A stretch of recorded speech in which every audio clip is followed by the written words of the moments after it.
Consider this revelation that challenged our understanding of the cosmos.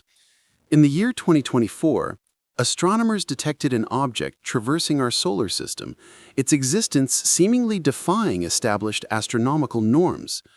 3 separate scientific reports detailed its arrival, presenting a narrative of extraterrestrial origin. It hailed from the vast interstellar void, a celestial nomad drifting through the cosmic deep. However, upon closer scrutiny, a disturbing anomaly emerged within the data. A persistent shadow clung to the object with unnatural steadfastness. Unlike the dynamic, ever-shifting patterns expected from natural bodies, this shadow remained utterly immobile. Furthermore, observations noted exhaust plumes, or jets, that exhibited no expected wobble or perturbation. The object's trajectory displayed thrust characteristics that appeared suspiciously consistent with artificial propulsion rather than the chaotic forces of nature. These accumulating observations began to fracture the initial narrative of a simple interstellar visitor. A profound unease settled among some researchers. What if this enigmatic object was not a chance traveler from the stars? What if its origins lay much closer, yet shrouded in time?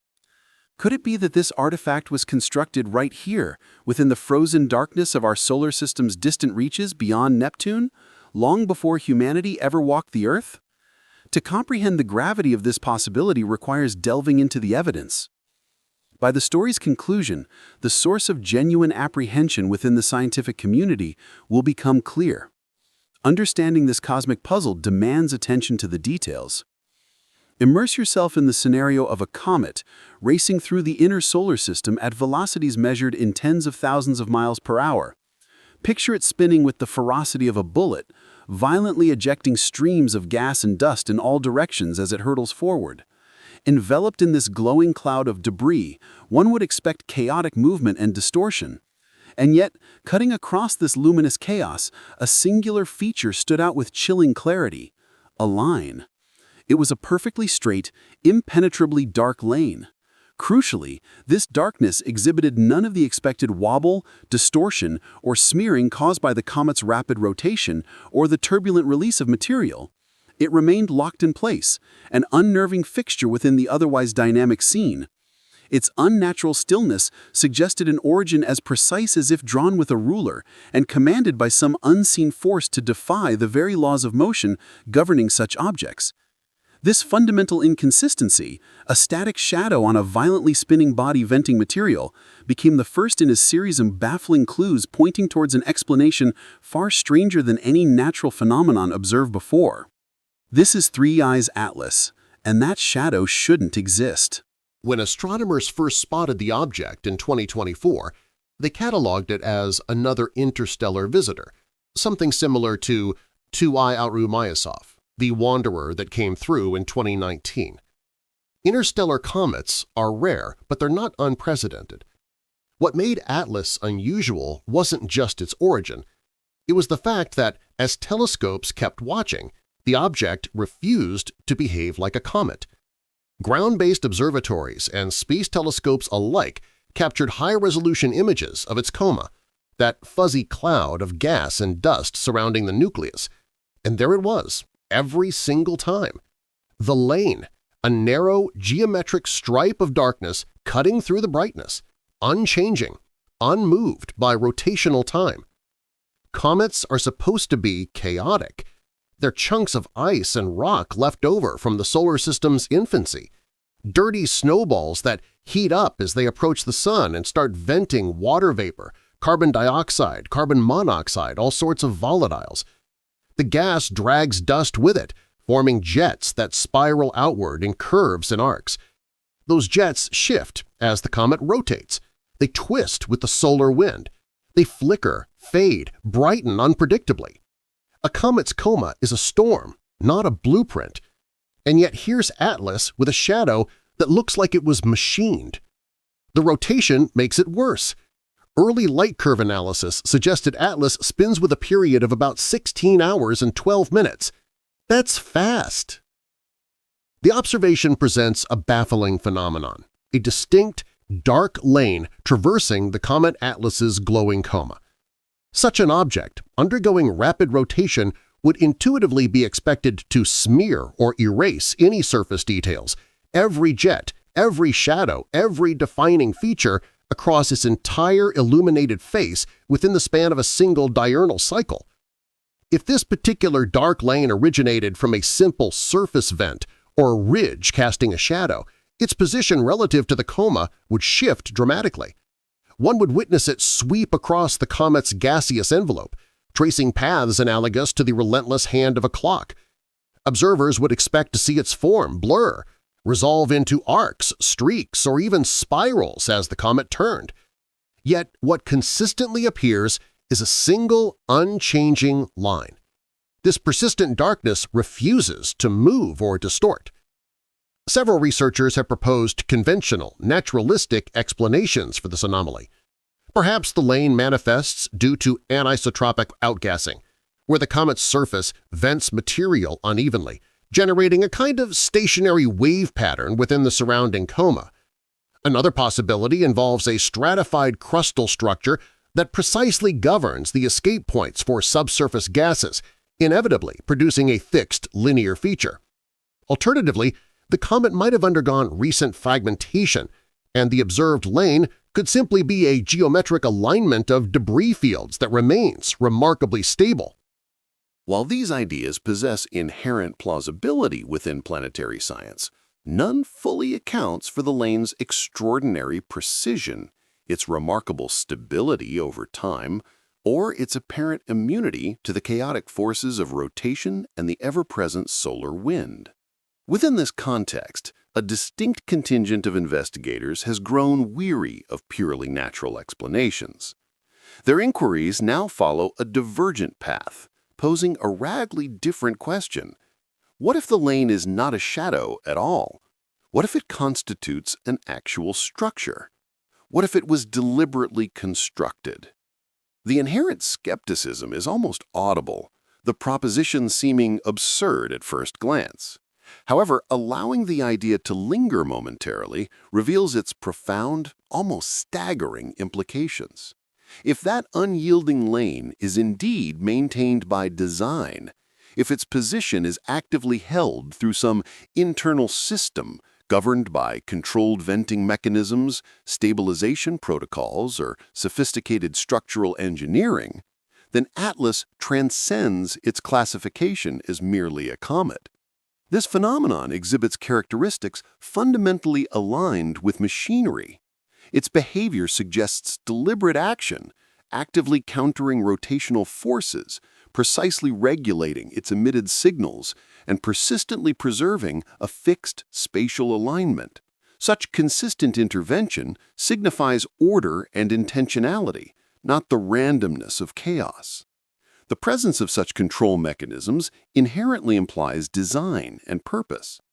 This realization introduces profound discomfort into the discourse, as it strongly suggests Atlas possesses engineered components. Its existence points towards construction rather than natural formation. The prevailing theory posits an extraterrestrial origin, proposing it journeyed across interstellar distances from another star system. The hypothesis involves an advanced, ancient civilization deploying a probe millions of years ago, now traversing our local galactic neighborhood. This concept alone challenges established scientific orthodoxy. However, an alternative scenario presents itself, even more unsettling in its implications.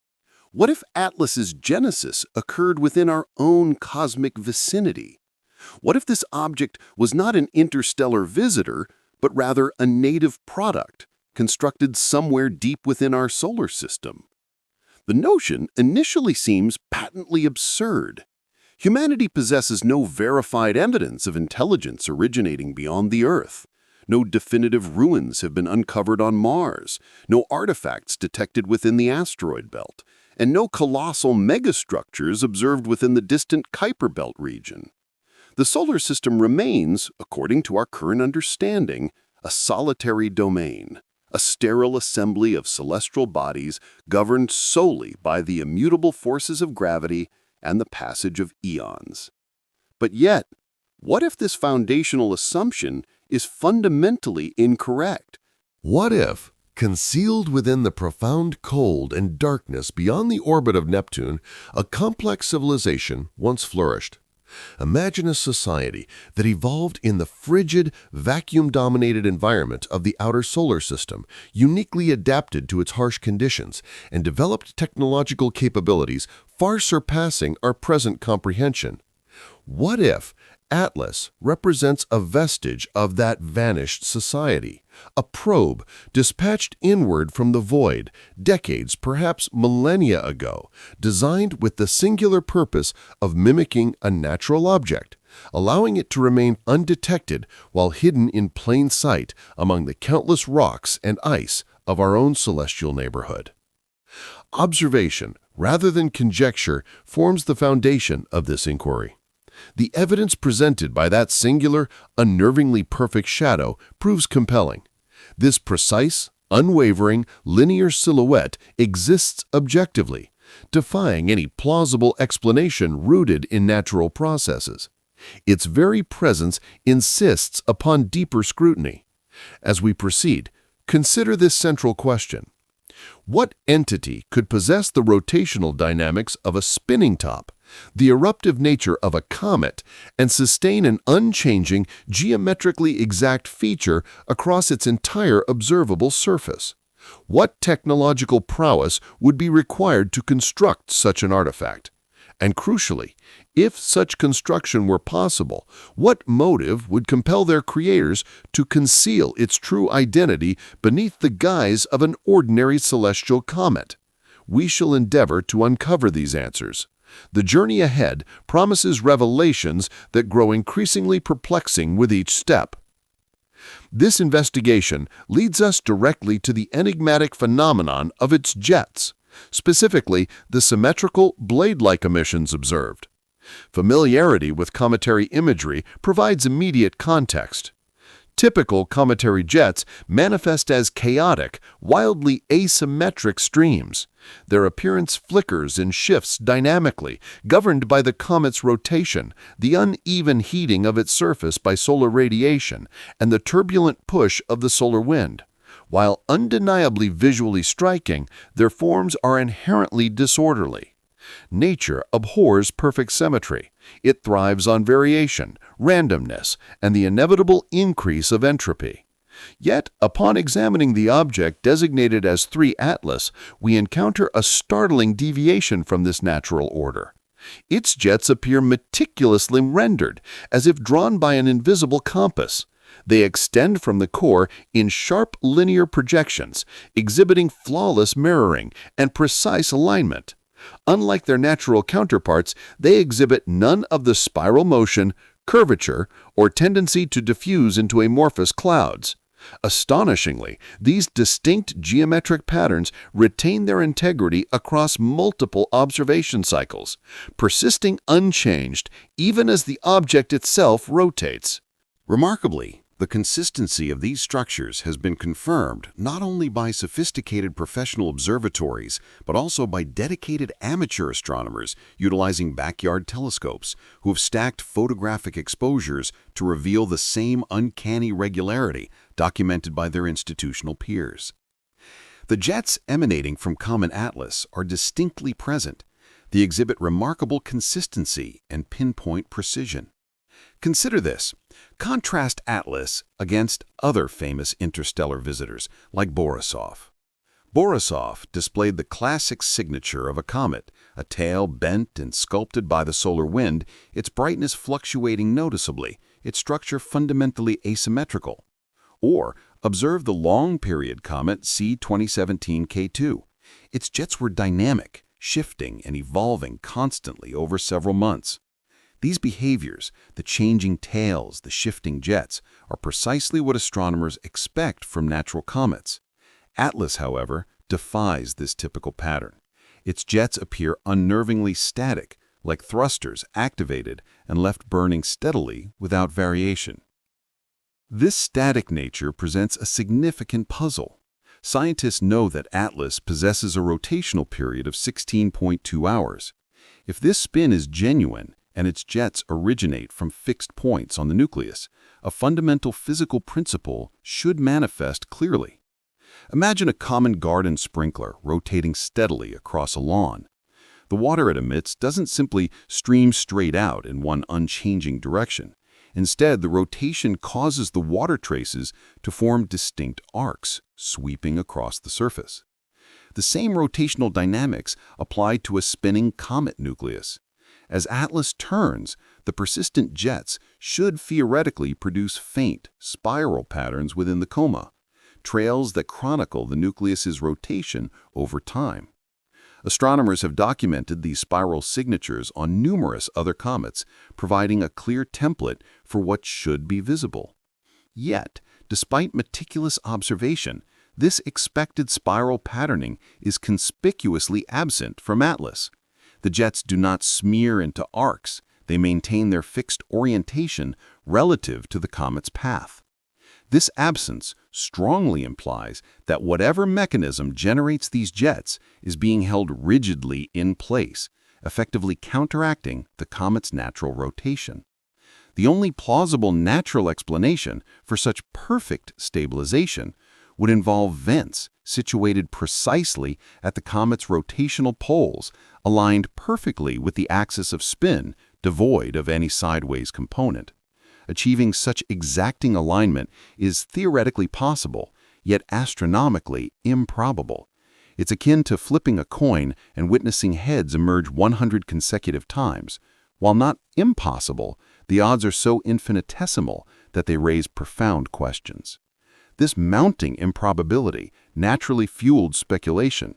If the jets are not the result of an overwhelmingly unlikely natural alignment, then what other explanation could account for their unnerving steadiness? The only remaining possibility, however startling, began to surface. What if these jets weren't products of nature at all, but rather the work of an intelligence? The concept of engineered Venus evokes science fiction, yet a closer examination of its physical foundation reveals no inherent absurdity. Constructing a probe capable of complex maneuvering necessitates a reliable method for generating thrust. Several propulsion systems present themselves as viable candidates: traditional chemical rockets offering high thrust, ion engines providing efficient low-thrust acceleration, or even the controlled venting of stored volatile materials. Achieving precise control, however, demands exceptionally stable, accurately aligned, and consistently repeatable thrust vectors. This requires vents designed to fire in predetermined directions, independent of the probe's rotational state. Incorporating sophisticated components becomes essential, including gimbals allowing nozzle movement, feedback control systems monitoring orientation, and potentially integrating gyroscopes to maintain a fixed attitude. To achieve the outward appearance of a natural comet while utilizing this propulsion, the probe could employ outgassing, the sublimation of surface ices, as its primary thrust mechanism. The engineering marvel would then be concealed within the probe's natural icy appearance, mimicking the sublimation process. This constitutes the core hypothesis. While speculative in nature, it arguably provides a more coherent explanation for certain observations than purely natural phenomena. Now, it is important to consider alternative perspectives critically. Perhaps the observed object, designated Atlas, genuinely possesses natural jets. Our current vantage point might simply offer the optimal viewing angle to witness these eruptions. Alternatively, the comet nucleus could possess a distinctive geometric feature, such as a deep canyon or impact crater, acting as a natural nozzle to channel and focus outgassing in a specific visible direction. Furthermore, a complex thermal cycle governing surface temperature fluctuations could cause jets to activate in distinct pulses. If we happen to observe Atlas precisely during one of these aligned pulses, it might create the illusion of continuous or perfectly directed outgassing. These counter-hypotheses are certainly plausible. However, they also rely heavily on multiple specific coincidences occurring simultaneously. The exact orientation, the unique surface structure, and the perfectly timed observation window. In scientific inquiry, When a theory demands an improbable convergence of coincidences, it naturally prompts deeper questioning about whether a more fundamental principle has been overlooked. This leads directly to another significant consideration: the energy budget. Generating visible jets requires substantial energy input. On a naturally occurring comet, this energy originates from solar radiation striking the surface. Sunlight heats the subsurface ices, causing them to transition directly from solid to gas, sublimate, thereby creating the jetting effect through the rapid expansion of this vapor. The energy required to maintain such powerful, symmetric jets over extended periods, weeks or even months, is truly immense. Atlas would logically need to expel vast quantities of material, consequently shedding significant mass. Yet counterintuitively, it shows no signs of the expected decline. Remarkably, its luminosity has remained consistently stable. The jets persist with unyielding vigor, showing no diminishment. This behavior strongly suggests the presence of a substantial reservoir, a stored reserve of propellant meticulously released in a carefully regulated manner. This pattern of operation diverges sharply from the behavior of comets, those dirty snowballs. Instead, it mirrors the controlled thrusting of engineered rockets. Therefore, if the jets exhibit structure and appear to be actively managed, or at minimum passively stabilized through internal engineering, then Atlas transcends the category of a mere comet. We are likely observing something constructed, perhaps a probe, a relic, or a hybrid entity, blending natural components with artificial architecture. Accepting this premise elevates the central question. It becomes not merely about who constructed Atlas, but also about its purpose. Is it performing maneuvers, correcting its trajectory, or simply fulfilling a fundamental function akin to a gyroscope designed for eons of stability without succumbing to uncontrolled tumbling? Could there be another entirely unforeseen objective at play? These possibilities form the core of the unease that lingers. If this object is indeed engineered, then every observed characteristic, every anomaly, every peculiar detail ceases to be a flaw or an accident. It likely represents deliberate design. The precise positioning of the jets might be intentional. The perfect symmetry could be a feature, not an unintended consequence.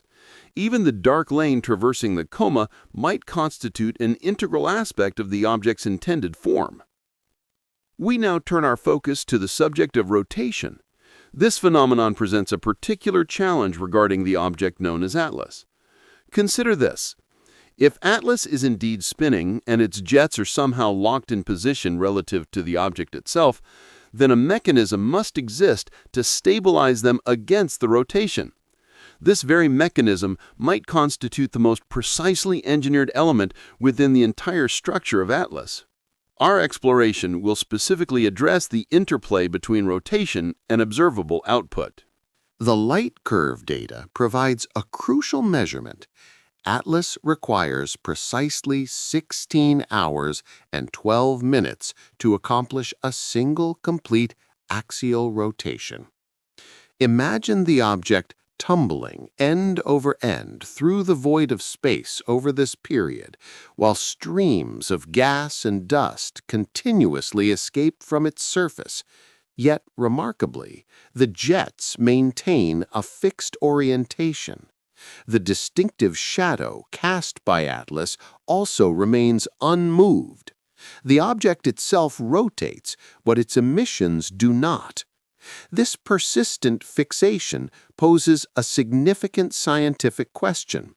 How is such stability achieved despite the ongoing rotation?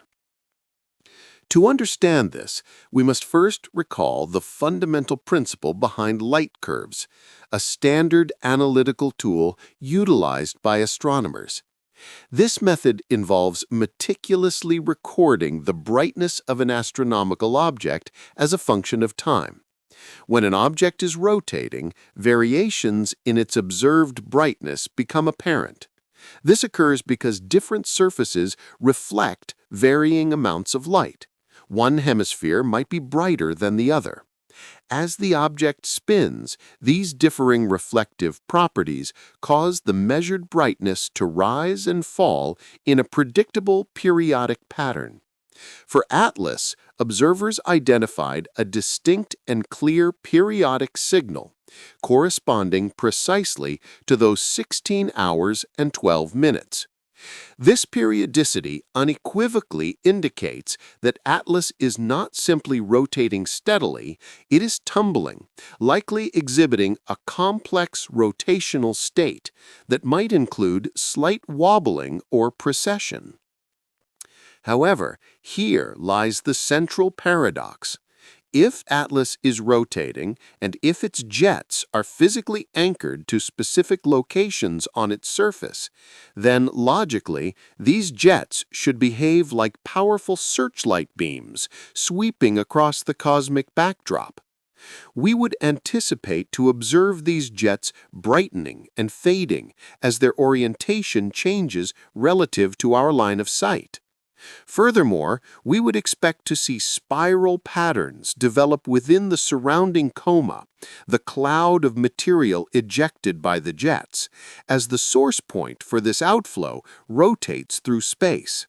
In essence, variability in jet activity should be observable. Yet the contrary is true. The jets exhibit remarkable stability. Their position and intensity remain constant over time. The coma maintains a perfectly symmetric structure. The shadow cast by Atlas stays consistently straight. The observed stability of these features starkly contradicts the expected behavior if they were rigidly tied to the rotating body of Atlas. It appears as though the material ejection from the comet nucleus operates independently of its spinning motion. This suggests some form of active compensation for the rotation is occurring. This phenomenon leads directly to the concept of stabilized emission apertures. Imagine a vent situated on the comet's surface. Unlike a simple crack or fissure, this would be a controlled opening, potentially resembling a valve or nozzle. As the nucleus rotates, this aperture dynamically adjusts its directional orientation. It maintains a fixed pointing direction relative to the Sun, or perhaps relative to the comet's overall trajectory through space. This mechanism functions similarly to a turret mounted on a tank, rotating to keep its barrel precisely aimed at a target, even as the vehicle itself moves. The underlying technology, while sophisticated, is not inherently magical or alien. Humanity employs analogous systems routinely. Spacecraft utilize gimbal-mounted thrusters for precise maneuvering, and we rely on reaction wheels and control moment gyroscopes to maintain and adjust orientation. Thus, the fundamental concept possesses scientific validity. The critical question then becomes, could such a phenomenon arise naturally within a comet? The likely answer is no. While certain natural processes might generate jets that appear quasi-stable, they fall short of explaining the observed behaviors. For instance, if the comet's rotation axis aligns perfectly with the direction of a jet, that jet would seem fixed from our viewpoint during rotation. However, this scenario demands an exceptionally specific geometric alignment. Furthermore, it fails to account for the presence of shadows, the observed symmetry, and the simultaneous occurrence of multiple jets exhibiting this stabilized behavior. Achieving such perfect repeated alignments across disparate features on a single comet seems extraordinarily improbable. The statistical likelihood is effectively infinitesimal. It would require deliberate design. This observation has led some researchers, along with online commentators and amateur theorists, to propose an intriguing concept: gyroscopic stabilization. The hypothesis suggests that if the object, dubbed Atlas, possessed a dense central mass, or if its internal mass was distributed asymmetrically, it could generate significant gyroscopic effects. Such effects would inherently resist changes to its rotational orientation. When combined with vents positioned with extreme care, this principle could potentially create a self-regulating system. In this envisioned mechanism, the jets themselves would function analogously to attitude control thrusters, constantly adjusting their output to counteract tumbling motions and maintain a fixed alignment. This elegant solution mirrors precisely what engineers designing interstellar probes would anticipate including in their blueprints. Turning to the fundamental principles of energy and momentum, consider the consequences each jet firing. Every expulsion of gas exerts a measurable force upon the object's nucleus. This force translates into a rotational torque, directly altering the object's spin. Over an extended period, one would logically expect the rotation to become increasingly complex, evolving, precessing, and eventually exhibiting pronounced wobbling. Yet observations indicate Atlas's rotation appears remarkably stable. This stability presents a significant puzzle. It suggests two possibilities. Either the jets are so perfectly balanced in their opposing forces that they cancel each other out entirely, nullifying any net torque, or some unknown mechanism is actively absorbing or dissipating the excess angular momentum generated by the jets, effectively dampening their rotational effect. Here is the meticulously crafted and expanded version of your text, adhering strictly to your requirements. The sheer natural occurrence of such a comet presents a challenge, difficult to reconcile with conventional understanding.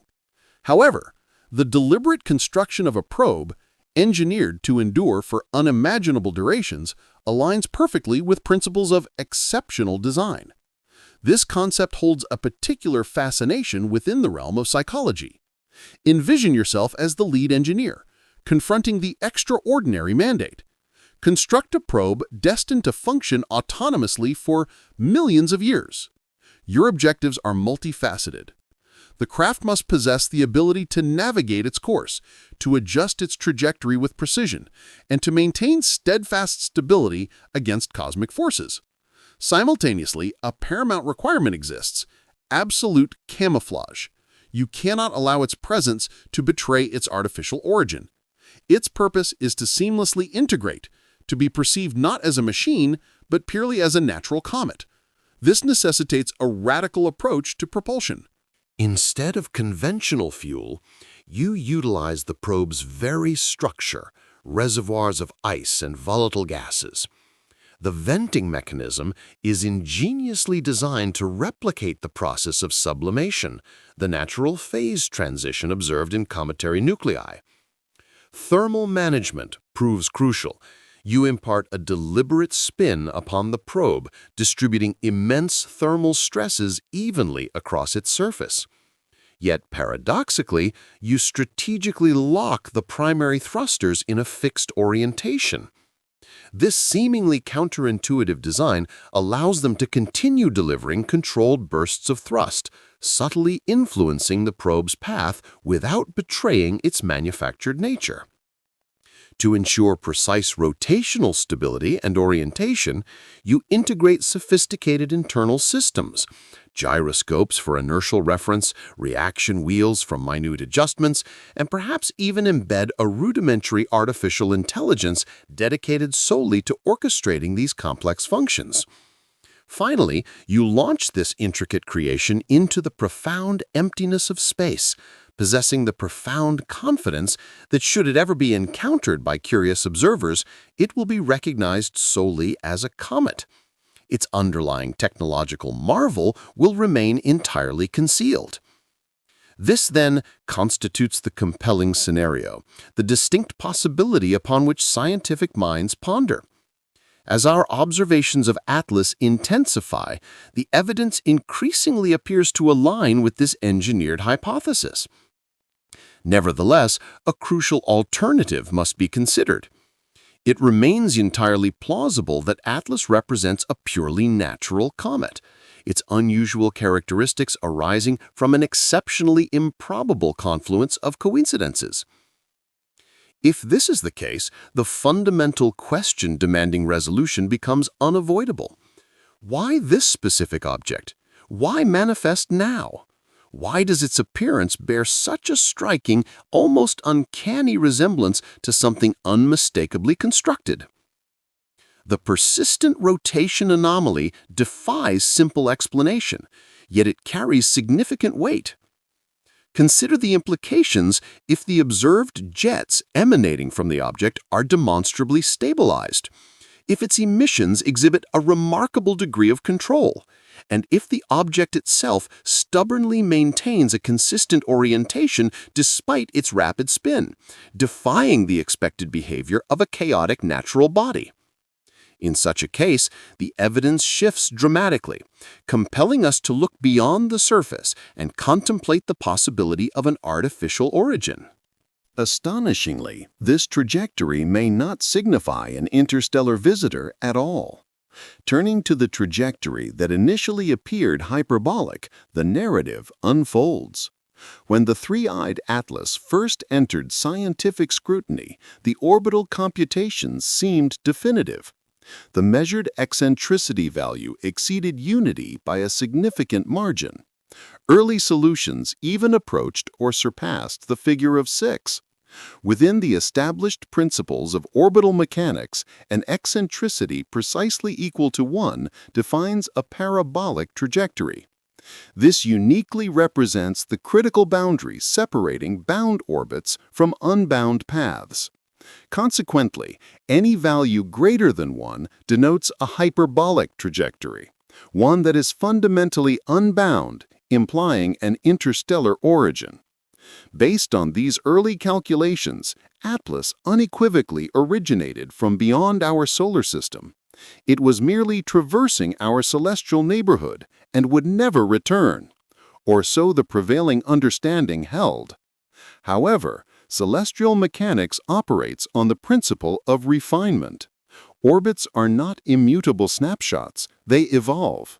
They are progressively refined over time as accumulating observational data provides greater precision. The object Atlas has been extensively monitored. Astronomers have compiled vast amounts of astrometric data from numerous telescopes across the globe. This includes radar measurements, spectroscopic analyses, and photometric studies. Each new data point serves to meticulously hone the predicted trajectory. It tightens the associated error margins and enhances the overall accuracy of the model. Paradoxically, as these crucial refinements were implemented, an unexpected anomaly began to manifest within the computational models. Models started indicating the presence of unexplained, non-gravitational accelerations acting upon the object. This phenomenon, while not unprecedented within the study of comets, introduces a layer of intriguing complexity. Comets, when they vent volatile gases into space, experience a subtle rocket-like effect. The escaping material exerts a minute but measurable force upon the comet's nucleus, gently nudging its orbital path. The phenomenon of cometary acceleration is traditionally characterized as a predictable, quantifiable, and well-understood force. However, the precise magnitude and directional vector of this acceleration prove critically significant. For the majority of comets, the effect manifests radially, consistently pointing away from our Sun. This radial pattern arises directly from the location of intense solar heating and subsequent sublimation occurring on the sunward-facing side of the nucleus. Comet Atlas, however, presents a distinct and unusual case. Its acceleration exhibits remarkable persistence. It maintains a remarkably stable directional vector over time, and crucially, its measured strength exceeds what would be anticipated from simple outgassing processes alone. Careful analysis by independent researchers examining publicly accessible orbit data from sources like JPL Horizons has yielded estimates for this non-gravitational acceleration, placing it around 0.02 millimeters per second squared. While this figure appears infinitesimally small at first glance, the cumulative effect of such a persistent force becomes profoundly significant when observed over extended periods spanning weeks and even months. And here lies a particularly intriguing consequence. When this specific acceleration is factored into sophisticated orbital models, a notable change emerges. The calculated eccentricity of the orbit demonstrably decreases. Although the reduction isn't dramatic, it is certainly noticeable within the precision of astronomical measurements. Certain model fits have even driven the eccentricity value below 6 and in some scenarios potentially beneath the threshold of 5.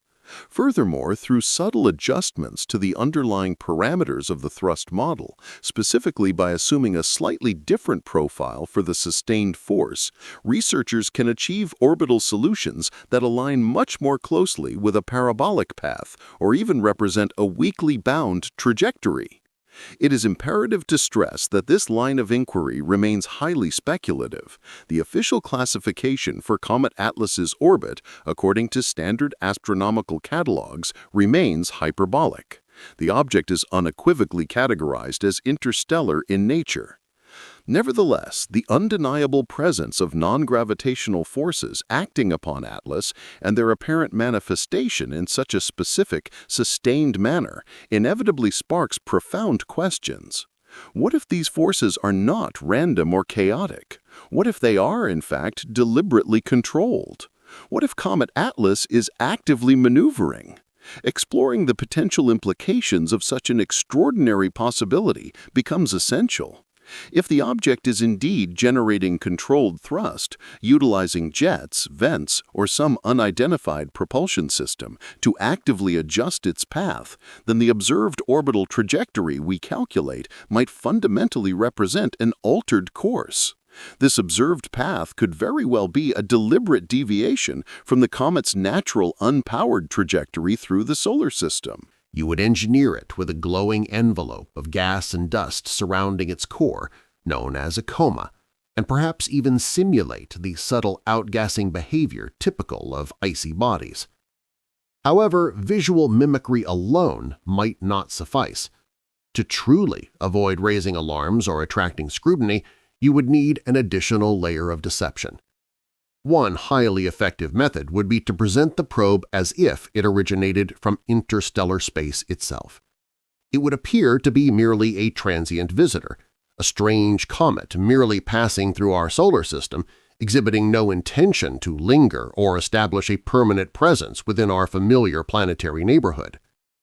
This strategy relies on the assumption that any anomalies detected would be dismissed as characteristics of a highly unusual but ultimately natural extraterrestrial comet entering our system from beyond, rather than being recognized as evidence of a manufactured object constructed within our own celestial domain.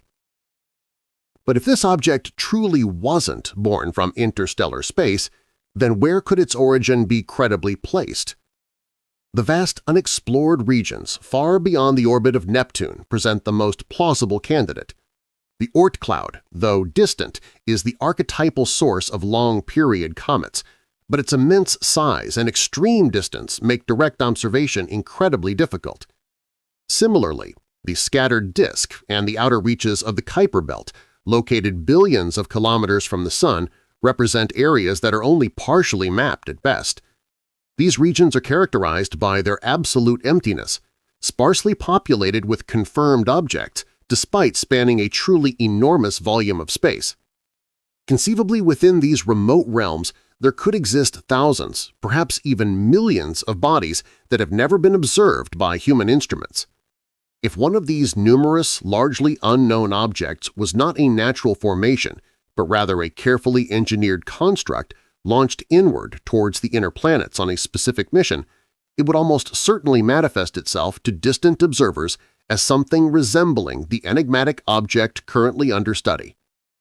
The theory proposing such sophisticated mimicry is certainly audacious, bordering on the extraordinary, yet despite its seemingly improbable nature, it remains a credible possibility within the realm of scientific speculation. Imagine an ancient civilization that had established a presence within the outer solar system, or perhaps a more recent technological intelligence capable of constructing such probes far from the Sun. If either had chosen to launch a probe inward, They could have meticulously programmed its journey along a path designed explicitly to replicate the signature, appearance, and motion of a genuine interstellar visitor, thereby ensuring its initial identification as a natural comet from another star system. Building a convincing deception hinges on precise programming. The hypothetical designers could have meticulously programmed Atlas to execute thrusts at carefully calculated intervals. These bursts wouldn't be random, they would function as choreographed adjustments, strategically altering the probe's path just enough to sustain the illusion of a purely natural, hyperbolic trajectory. As astronomers diligently calculated its orbit, plotting its path through the solar system, they would inevitably observe this distinctive hyperbolic shape. That specific orbital characteristic would lead them to classify Atlas definitively as an interstellar wanderer, an object originating beyond our solar system. Crucially, this analysis would mean the probe's fabricated journey would never raise suspicions about its true origin. It would appear to have come from the vast emptiness between stars, not from the depths of our own cosmic neighborhood. Of course, successfully executing such a complex ruse presents significant challenges. Faking a hyperbolic orbit is no simple feat. It demands an extraordinarily high level of technical mastery. Achieving this deception requires precise, continuous control over the probe's thrust vector, directing its engines with minute accuracy. It necessitates the sophisticated management of its fuel supply, ensuring sufficient resources remain available for the extended duration of the deception. Furthermore, a truly long-term plan is essential, one that meticulously accounts for the subtle but persistent forces acting upon the object during its voyage. These include the influence of solar wind, the pressure exerted by sunlight itself, and the gravitational nudges from planets and other massive bodies encountered along the way. While such engineering is theoretically achievable, it unequivocally requires a level of technological sophistication far beyond our current capabilities. This leads us back to the central, unresolved question. If Atlas is indeed the product of such deliberate engineering, who could possibly be responsible for its construction? Understanding the immense technical hurdles involved points towards builders possessing capabilities we do not yet possess. Another critical challenge lies in detection. If Atlas has been actively thrusting and adjusting its orbit as part of this deception, then conventional astrometric measurements, the precise tracking of its position against the background stars, should reveal evidence of this artificial acceleration. And indeed, we have detected something suggestive in these measurements. Subtle, non-gravitational accelerations have been observed, manifestations of forces not explained by the sun's gravity alone. These accelerations are intriguing. They are present, yet they remain ambiguous. They are small enough that their artificial origin could be questioned, yet they are undeniably real. It is almost as if the object itself is operating with extreme caution, thrusting just enough to maintain the illusion of a natural trajectory, but never thrusting with such magnitude that its artificial nature becomes glaringly obvious. Returning to the core possibility, if Atlas truly originated from the outer regions of our own solar system, if it is indeed a probe constructed by intelligent entities native to our cosmic neighborhood, then the implications are profound and staggering. This reality would fundamentally alter our understanding of life and intelligence in the universe. It would shatter the long-held assumption that we are alone.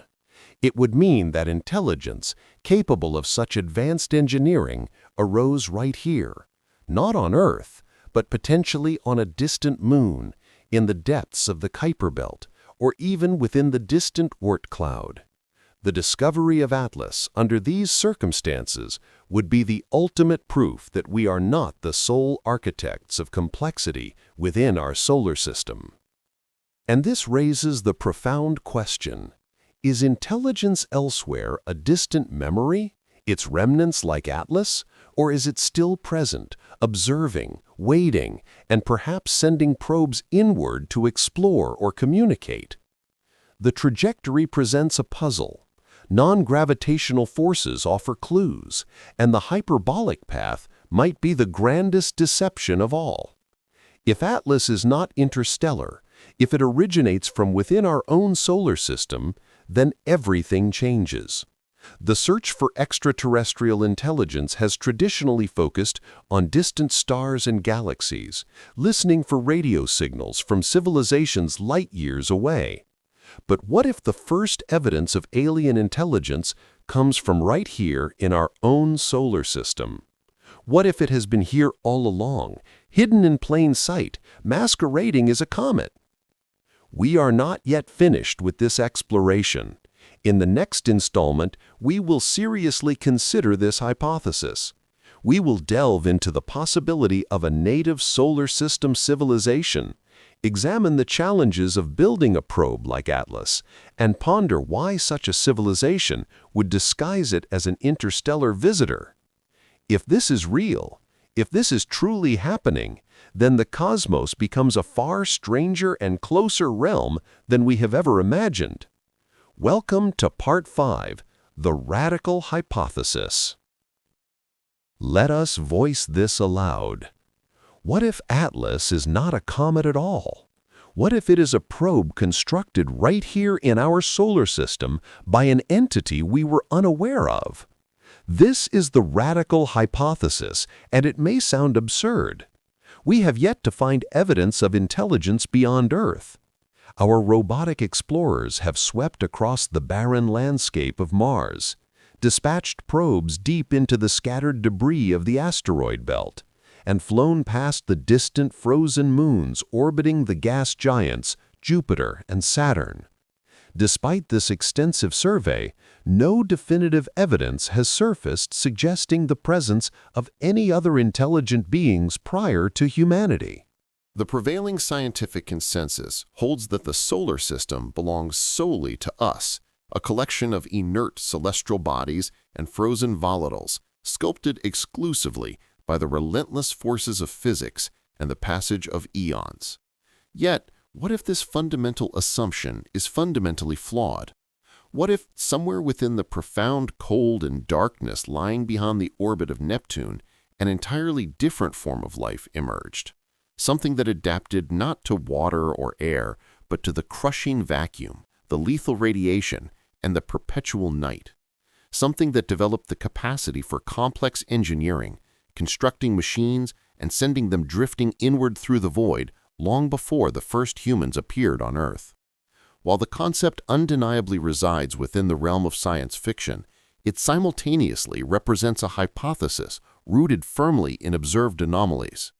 Every single deviation we've scrutinized, the fleeting shadow, the unexpected jets, the peculiar rotation patterns, and the strange trajectory, collectively points towards a singular conclusion, towards the undeniable signatures of engineering, towards the hallmarks of design, and ultimately towards deliberate intent. If the object named Atlas is indeed designed, then it follows logically that intelligence designed it. The critical question then becomes, who possessed the capability to do so, what was their purpose, and how many millennia or eons have passed since they acted? To begin unraveling the identity of this hypothetical architect, we must first consider their probable location.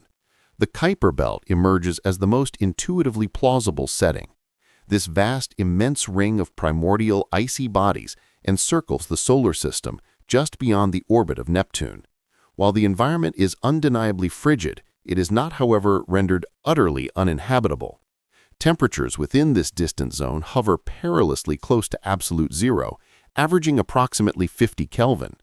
This level of cold is sufficient to freeze almost all known substances into solid states, yet it remains gentle enough to permit certain vital processes. Crucially, such conditions do not preclude the possibility of sustaining nuclear reactions, the slow release of energy from radioactive decay, or even fusion, provided the hypothetical civilization possessed the requisite technological mastery. A society evolved to thrive within this extreme environment, potentially favoring mechanical or synthetic forms of existence rather than biological ones, could conceivably not only survive, but flourish within the resources offered by the Kuiper Belt. The notion arises that such a structure, positioned within the distant realms of our solar system, would possess unparalleled access to vital resources. It would be situated amidst abundant water, precious ice deposits, crucial methane reserves, and essential ammonia compounds, the very volatiles indispensable for complex chemistry and the generation of propulsion force. Furthermore, its location would offer a profound degree of seclusion, situated far removed from the intense radiation emanating from the sun and shielded from any scrutiny originating from Earth. This isolation presents a compelling advantage for any entity seeking anonymity. Alternatively, a fascinating possibility emerges. Perhaps these structures did not originate here. Perhaps their genesis occurred elsewhere entirely, within the domain of another star system. Maybe they have traversed immense cosmic distances to settle permanently within the outer regions of our solar system long ago. In this scenario, they could have established a complex infrastructure, a hidden base, a resilient colony, or a sophisticated network of probes and monitoring stations meticulously scattered across the Kuiper Belt and the even more remote scattered disk. Within this intricate web, Atlas itself might not be a native creation, but rather one of those probes dispatched inward from this hidden base. Its mission could have been exploration, silent observation, or the periodic transmission of vital reports back towards its distant origin. Conversely, Atlas could represent something entirely different, the final, solitary artifact surviving from a once flourishing civilization that has since vanished entirely. It drifts now through the vast emptiness of the solar system, a spectral remnant of a forgotten past. Regardless of its precise origin or nature, the fundamental concept remains consistent. Atlas was engineered here, not formed naturally out there. Its design was deliberately crafted to appear unremarkable, to seamlessly blend into its surroundings, and to remain utterly undetectable. This deliberate camouflage was essential. For a civilization concealing itself within the outer solar system, attracting notice would be the gravest possible mistake. Turning to the practicalities of construction, if Atlas indeed functions as a probe, several critical systems would be necessary for its operation. Firstly, propulsion stands as a fundamental requirement. We have previously explored the possibility of utilizing jet thrusters, achieved through the controlled venting of gases, which manifests as those subtle, non-gravitational accelerations detected in its motion. A probe entrusted with such a mission would require a method for precise maneuvering, allowing it to adjust its trajectory and maintain stability over potentially immense durations. This would likely involve the consumption of stored volatiles, drawing upon reserves of valuable ice, or perhaps even utilizing synthesized materials. By venting these substances in meticulously calculated directions, controlled thrust could be generated. The propulsion system would need to be exceptionally subtle and efficient, designed not just for utility, but for longevity spanning eons. Solar photovoltaic panels represent a common power source, yet their effectiveness diminishes significantly as a spacecraft ventures further from our star. For a mission destined for the outer reaches of our solar system or beyond, alternative power generation becomes essential. Radioisotope thermoelectric generators, commonly abbreviated as RTGs, are the established solution for such deep space endeavors. This proven technology has successfully powered iconic missions like Voyager and Cassini throughout their journeys into the unknown. However, the probe's creators might possess even more advanced capabilities. Future iterations could theoretically incorporate fusion reactors, utilize exotic materials for enhanced efficiency, or potentially harness concepts like zero-point energy, provided their technological sophistication allows. Regardless of the chosen method, the power source must exhibit exceptional longevity, deliver consistent, stable output, and occupy minimal space within the probe's design. Structural integrity forms another critical pillar. The probe must be engineered to withstand the relentless assault of its environment. Cosmic rays, micrometeoroid impact, extreme temperature fluctuations known as thermal cycling, and the mechanical stresses associated with rotational stability and propulsion thrust all pose significant threats. To achieve this resilience, the probe would likely feature a multi-layered architecture. An outer protective shell crafted from ice and rock could effectively mimic the appearance of a natural comet. Beneath this deceptive exterior, a robust inner core composed of metals, advanced ceramics, or composite materials would provide the necessary structural backbone.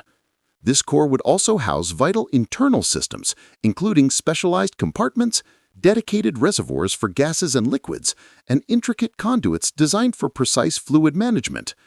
Sophisticated sensors, high-resolution cameras, and powerful transmitters would be integrated, allowing the probe to meticulously observe its surroundings, record invaluable data, and transmit findings back to its origin point.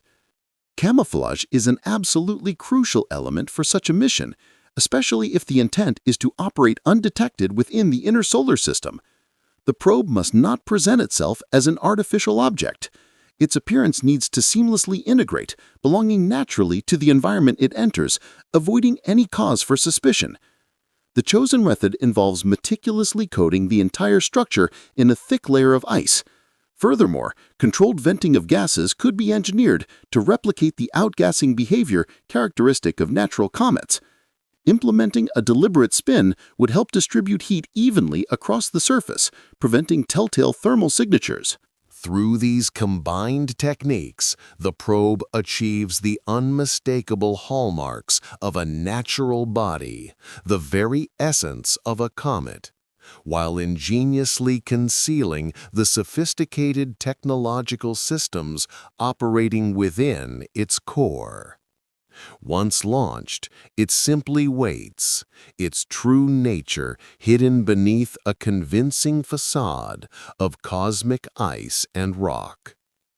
This elaborate deception raises the fundamental question: what possible motive would drive such an intricate effort to build and dispatch a disguised probe into our solar system? Why construct a probe at all? There are several plausible reasons.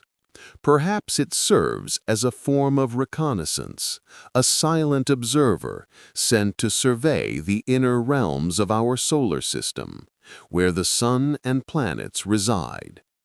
It could be tasked with studying celestial bodies, ranging from distant worlds to our own Earth, seeking signs of life, intelligence, and civilization. Alternatively, this probe might function as a time capsule, a message sent into the void, a testament to the existence and achievements of its creators, hoping that some future generation, perhaps far removed in time and space, would one day stumble upon it and comprehend its origin. Or the probe could serve an entirely different purpose, one that eludes our current understanding. Perhaps, instead of being directed at us, it is intended to monitor our solar system from afar, observing and recording changes over immense spans of time, gathering data that could provide insights into the evolution and dynamics of the cosmos. This probe could be autonomous, equipped with sophisticated systems that allow it to adapt its mission based on its observations, remaining active and functional even after eons spent drifting through the cold darkness of space. The aspect of disguise is crucial in this scenario. For a civilization residing in the depths of the outer solar system, transparency would be a liability.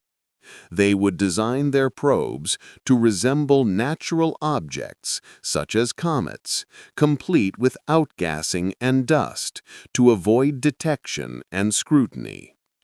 The goal would be to ensure that if discovered, these devices would be mistaken for mere cosmic debris, not the products of an advanced intellect. There is hope that such a ruse would hold, that the intricate design and convincing appearance would maintain the illusion of natural origin. However, the facade is beginning to falter.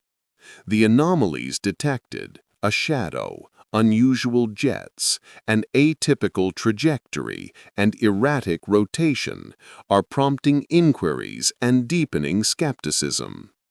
As scientists and astronomers delve further into the mystery, the cracks in the deception become more apparent, casting doubt on the initial assumption that the probe is nothing more than a curious natural phenomenon. It is crucial to acknowledge, however, that this remains pure speculation, a compelling hypothesis rather than established fact. The vast majority of astronomers continue to regard Atlas as a natural comet, albeit one exhibiting profoundly unusual characteristics. They maintain that every observed anomaly could potentially possess a natural explanation, even if such explanations have not yet been discovered or fully articulated. Coincidences, after all, do occur with surprising frequency within the universe. Nature, by its very essence, is replete with unexpected phenomena and complex systems defying easy comprehension. Consequently, the proposition of an ancient, sophisticated civilization existing within the distant reaches of our own solar system remains, frankly, extraordinarily extraordinary. As such, it demands evidence of the highest possible standard. And currently, that level of conclusive proof remains elusive. Nevertheless, a compelling reality persists. We possess an interplanetary visitor whose behavior fundamentally diverges from every comet we have ever documented or studied. This object displays features possessing an unmistakable air of artificiality, elements that appear engineered, actions that seem precisely controlled, and an overall impression suggesting deliberate design rather than random cosmic occurrence. It actively resists categorization within known astronomical phenomena, defying established celestial rules. When confronted with such a phenomenon, one faces a critical juncture. The path of least resistance beckons. One could dismiss Atlas as an intriguing anomaly, file it away as a curious statistical fluke, and continue routine observations unperturbed. However, an alternative, more rigorous course exists. One could choose to investigate deeply. One could muster the courage to ask the difficult, unsettling questions, to follow the most perplexing and seemingly improbable leads wherever they might lead. The motivation for such perseverance lies in the staggering implications. If, astonishingly, Atlas truly is a probe, a device deliberately constructed here, within our own solar system, then we stand on the threshold of encountering the very first tangible evidence of intelligence native to our cosmic neighborhood. Crucially, this intelligence would not originate from beyond our solar system, nor from another galaxy, but right here, in our own solar system, our distant backyard. The ramifications of such a discovery are truly transformative. It would necessitate a complete recalibration of our understanding of the solar system itself, challenge theories concerning the origins of intelligence across the cosmos, and fundamentally alter our perception of humanity's place within the vast expanse of the universe. So what path lies ahead now? The answer is clear. Continued observation remains paramount. We must persist in our vigilance, extending our watchful gaze across the void.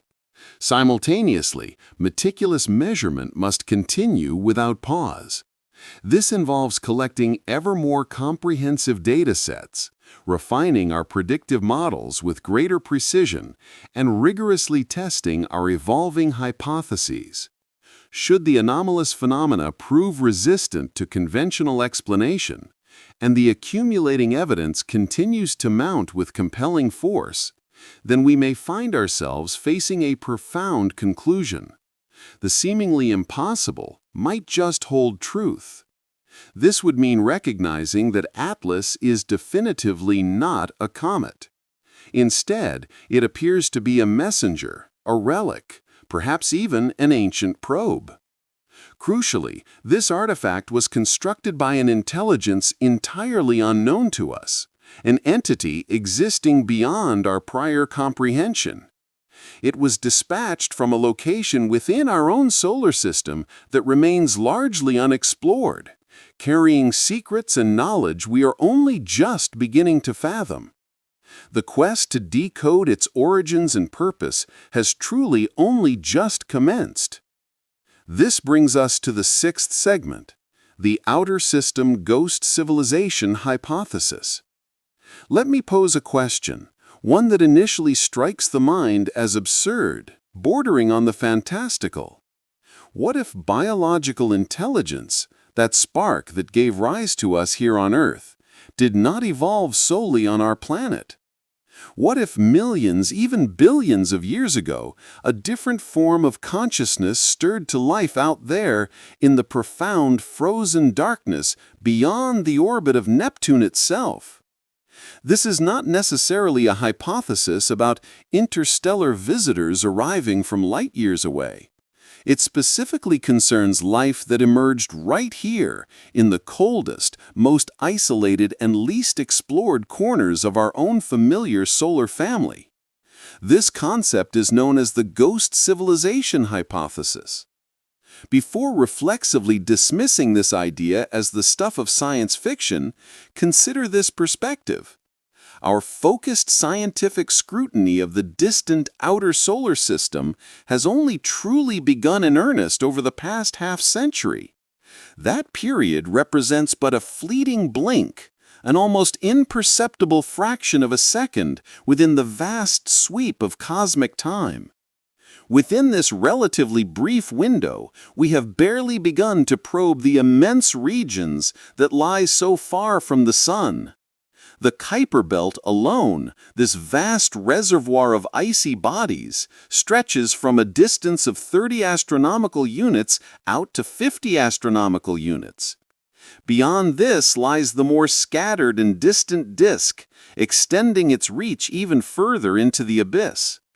And finally, beyond these structures lies the Oort cloud, a theoretical spherical shell of primordial icy objects that encloses our solar system, its outer reaches extending nearly halfway to the nearest neighboring star system. These are the forgotten frontiers, the silent witnesses to potential ancient histories we are only now daring to imagine.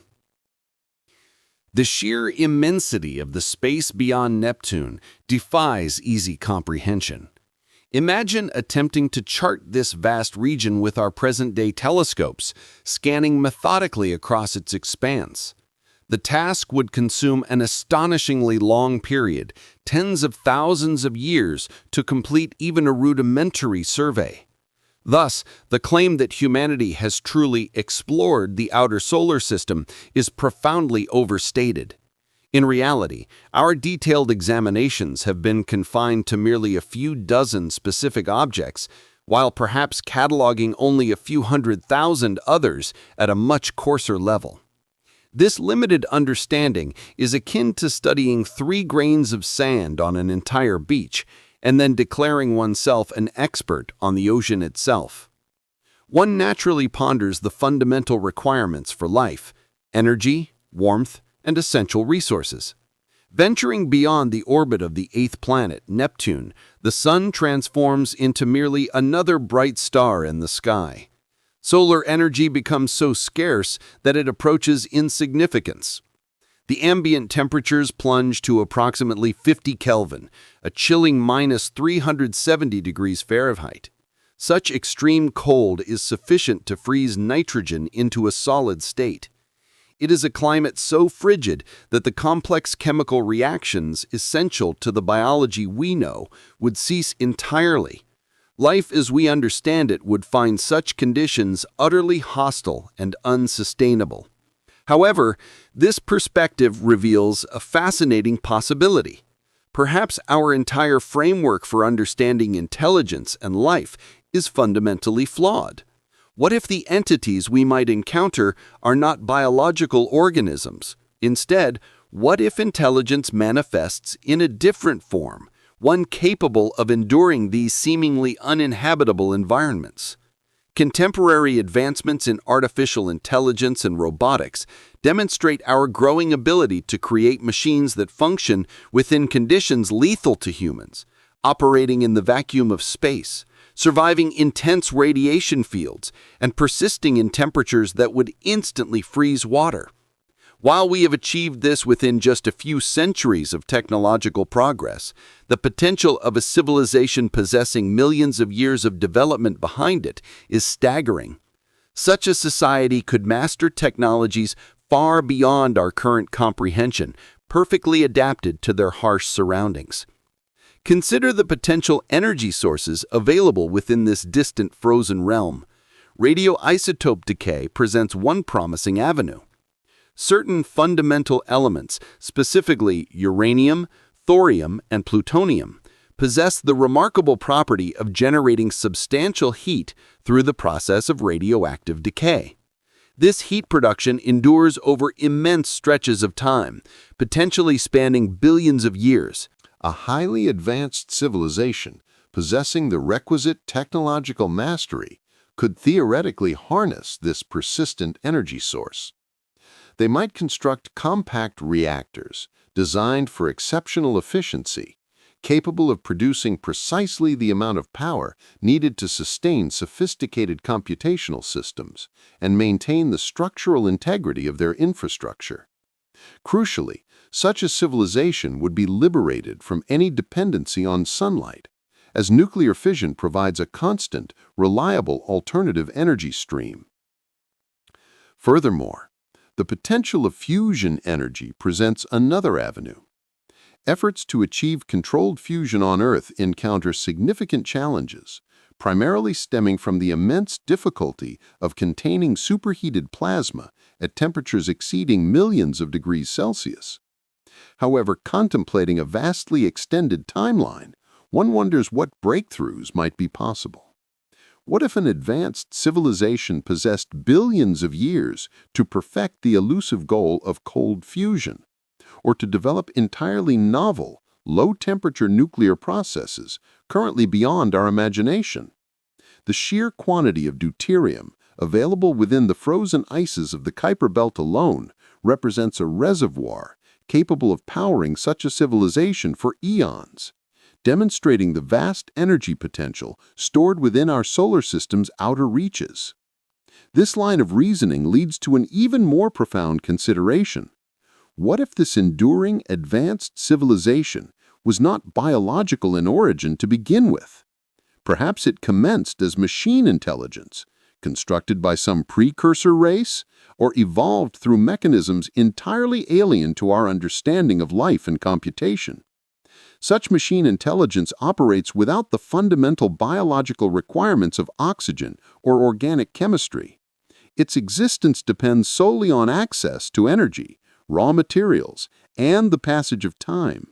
The outer solar system, rich in minerals and icy volatiles, offers all three essential components in abundance. This convergence of factors points directly to the intriguing concept of self-replicating probes. The foundational idea was first articulated in the 1940s by John von Neumann, a preeminent mathematician of the 20th century. The core principle is elegantly straightforward. One designs and launches a machine endowed with the capability to autonomously repair itself, replicate copies of itself using local resources, and even evolve or improve its own design over successive generations. This probe is dispatched into the vastness of space, carrying a singular, guiding directive: to explore. The fundamental imperatives drive evolution: survive and reproduce. Given sufficient time, a single autonomous probe could multiply exponentially, 1 becoming 10, 10 advancing to 100, and 100 ultimately proliferating into millions. Imagine this process, not unfolding over mere decades, but stretching across the profound expanse of millions or even billions of years.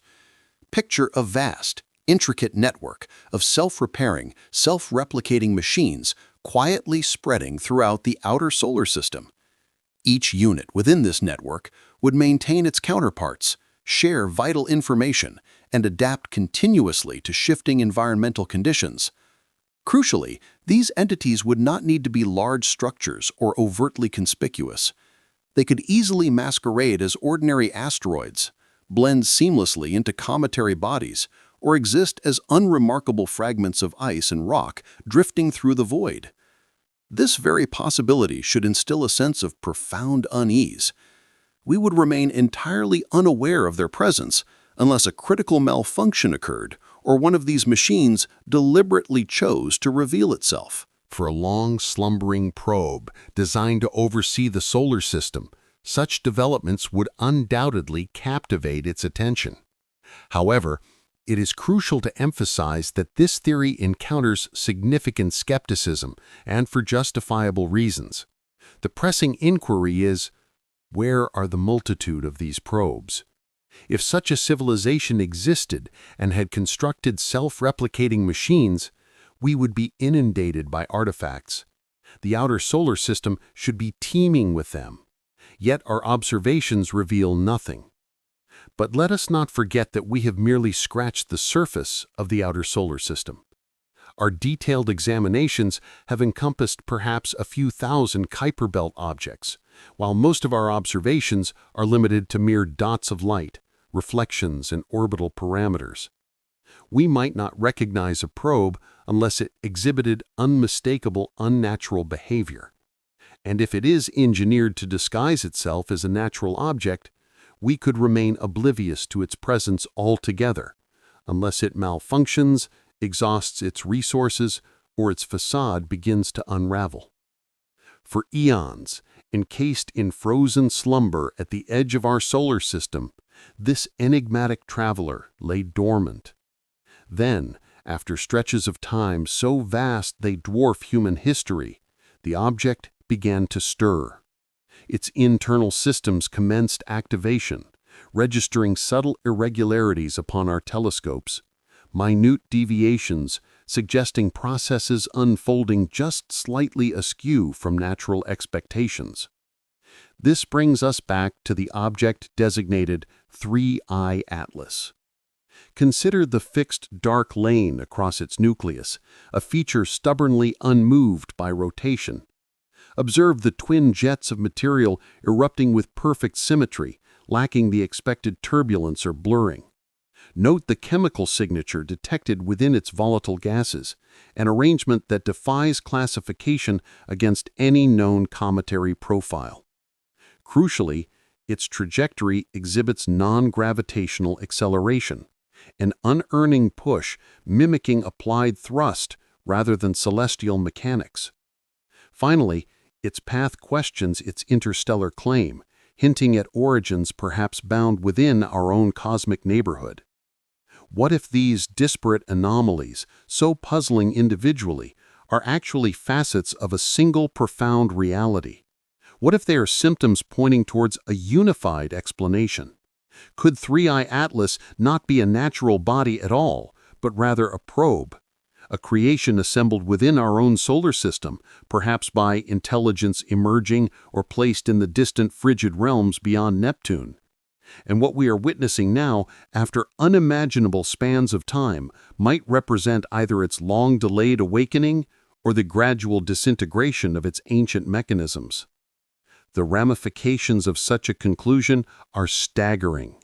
If this hypothesis holds true, we are not alone within the embrace of our solar system. Humanity has never stood sovereign. There exists, or has existed, another presence out there, watching, waiting, enduring the profound cold and utter darkness for durations exceeding the entire span of our species' existence. And now, for the first time in countless millennia, we may be glimpsing tangible evidence of its presence. However, we must temper our speculation. Before definitively claiming 3I Atlas as a probe, a rigorous examination of each specific anomaly is imperative. We must dissect the nature of the apparent thrust, analyze the peculiar chemistry, and understand the bizarre behaviors that render this object utterly unique. Only through such detailed scrutiny can we begin to unravel whether this is a message, a relic, or something far more extraordinary. This, then, is the path we must follow. Part 7. The Enigmatic Anomaly. Non-gravitational accelerations resembling low-thrust propulsion. Every profound scientific inquiry reaches a pivotal juncture, a moment of revelation where gathered evidence transcends mere anomaly and begins to illuminate a path towards the unexpected. Such a moment occurred during the meticulous study of the interstellar comet designated 3I Atlas. Astronomers engaged in the painstaking task of tracing its cosmic journey with unparalleled precision arrived at a startling realization.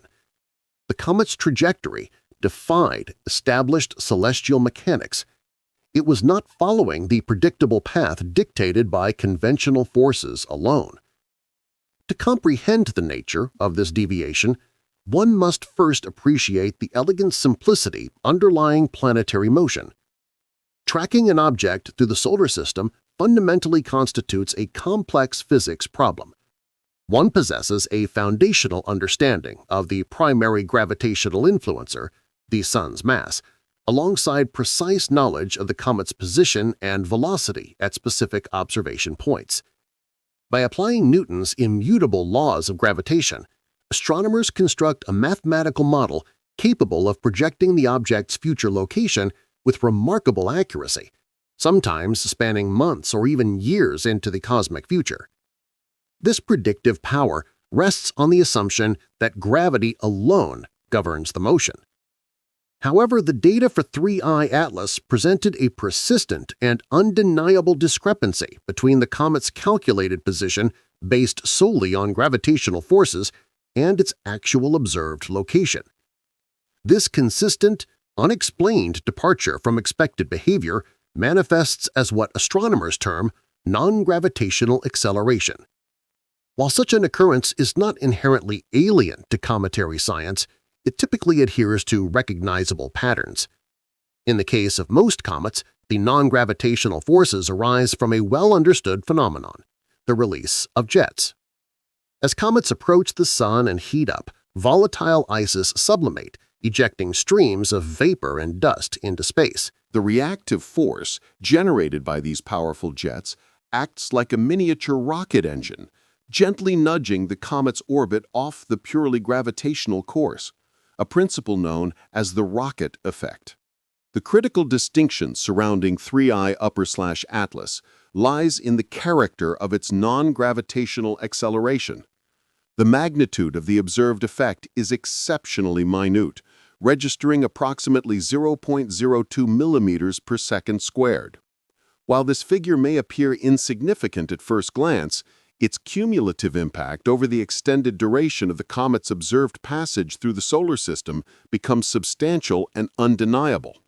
Yet the nature of this acceleration, its timing, and its specific manifestation within the cometary context do not align with the expected signature of a typical rocket effect, deepening the mystery of 3I Atlas's journey. It's sufficient to shift the object's predicted position by thousands of kilometers. What's particularly perplexing is that this acceleration manifests as constant, steady, and perfectly aligned with the object's orbital plane. This behavior starkly contrasts with the mechanics of natural outgassing observed in comets. When a typical comet spins, its jets erupt in constantly changing directions as different surface regions rotate into sunlight. The resulting acceleration is inherently erratic and variable, frequently deviating significantly from the orbital plane, often appearing perpendicular to it. It exhibits wobble and fluctuation. However, the acceleration observed for 3I Atlas is remarkably smooth, persistent, and consistently directional. Some researchers have attempted to reconcile this anomaly using asymmetric outgassing models. Their arguments might propose that a dominant, large, active region exists on one specific side of the nucleus's comet. This region would significantly overpower other activity, generating a net thrust in a single direction. Alternatively, they might suggest the comet's rotation axis is precisely oriented so that the combined effect of its jets consistently produces a constant push. While theoretically possible, such explanations demand an exceptionally specific and statistically improbable configuration. It essentially implies that the object's shape, rotational characteristics, and distribution of active regions all coincidentally align perfectly to produce this singular directional effect. This confluence of factors represents a substantial number of coincidences, making the explanation less compelling. Turning to the fundamental momentum problem offers further complications. To generate the observed acceleration solely through mass loss via outgassing, 3I Atlas would need to be ejecting material at a very specific rate and velocity. When applying the relevant physics equations and calculations, the magnitude of mass required becomes deeply troubling. Estimates of the object's total mass, derived from its observed brightness and standard assumptions about its reflectivity, albedo, suggest it possesses a mass on the order of a few billion kilograms. The required mass loss to account for the acceleration approaches or potentially exceeds this estimated total mass, creating a significant physical paradox. To sustain the extraordinary thrust currently being observed over an extended monitoring period, the object designated 3I Atlas would seemingly require the ejection of a significant portion of its own mass. Several analysts have raised concerns, pointing out that the amount of mass actually measured being lost appears insufficient to account for the persistent acceleration. This discrepancy presents a compelling, if unsettling, puzzle. If the conventional explanation involving the rocket effect, whereby natural outgassing propels an object, fails to adequately explain the acceleration, then what mechanism remains? A recurring hypothesis, particularly prominent in online discussions and among researchers exploring unconventional theories, suggests a fundamentally different possibility: not random, passive gas release, but rather controlled, directed thrust.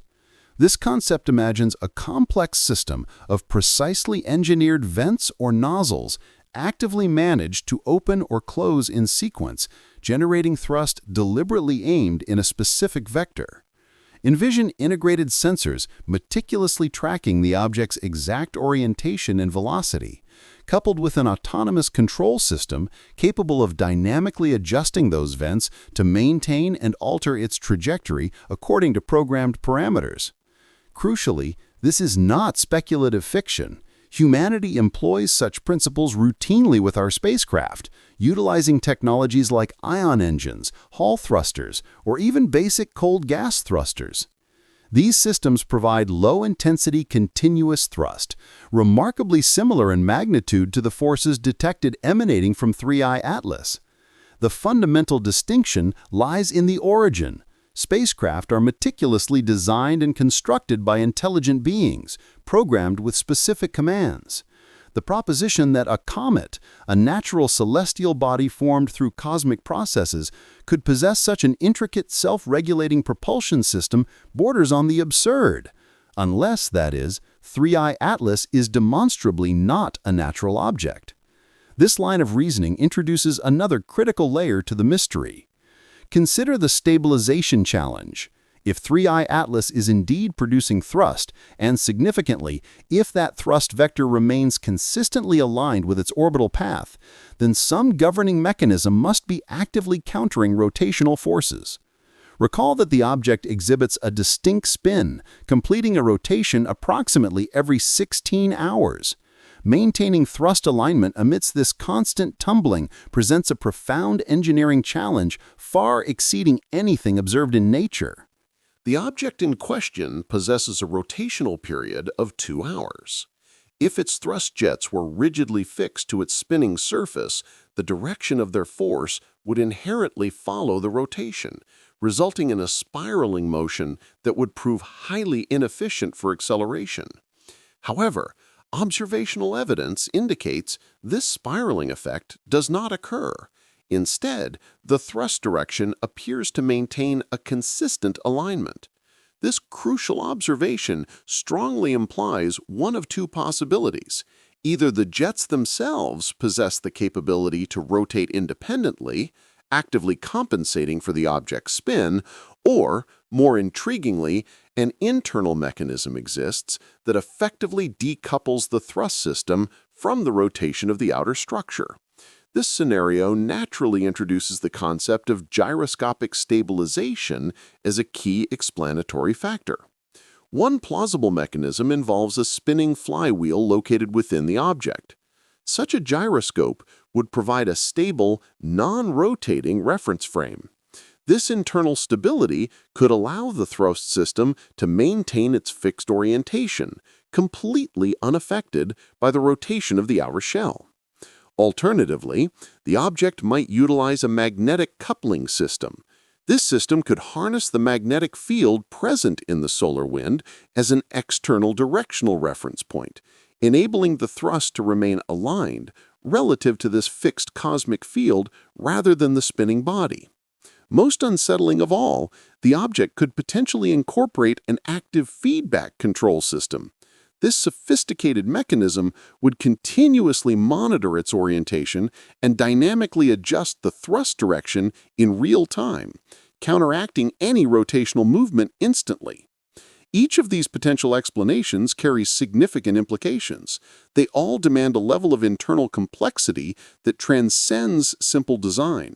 They necessitate intricate engineering, sophisticated structural arrangements, and deliberate advanced planning. The very existence of such systems points towards an artificial origin. It is imperative to acknowledge the primary natural counterarguments presented by some researchers, as they warrant serious consideration. These proponents suggest that what we observe is merely the periodic activation of multiple vent systems distributed across the object's surface. According to this theory, the jets turn on and off as specific vents rotate into and out of sunlight. The net result of this timed activation sequence, they argue, coincidentally produces the appearance of constant unidirectional thrust. While this explanation cannot be entirely dismissed as impossible, it demands an extraordinarily specific and precise configuration. The vents would need to be positioned with exacting accuracy, constructed with meticulously calculated sizes, and activated with perfectly timed intervals. Achieving this level of synchronization purely through passive physical arrangement appears exceptionally improbable. It is not categorically impossible, yet the statistical likelihood remains quite low. Furthermore, the potential for measurement error must be considered seriously. Perhaps the observed non-gravitational acceleration is not a genuine phenomenon at all.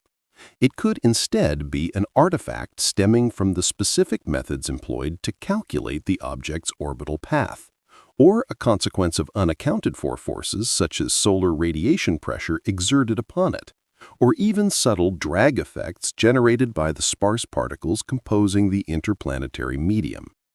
However, a crucial and unsettling fact persists.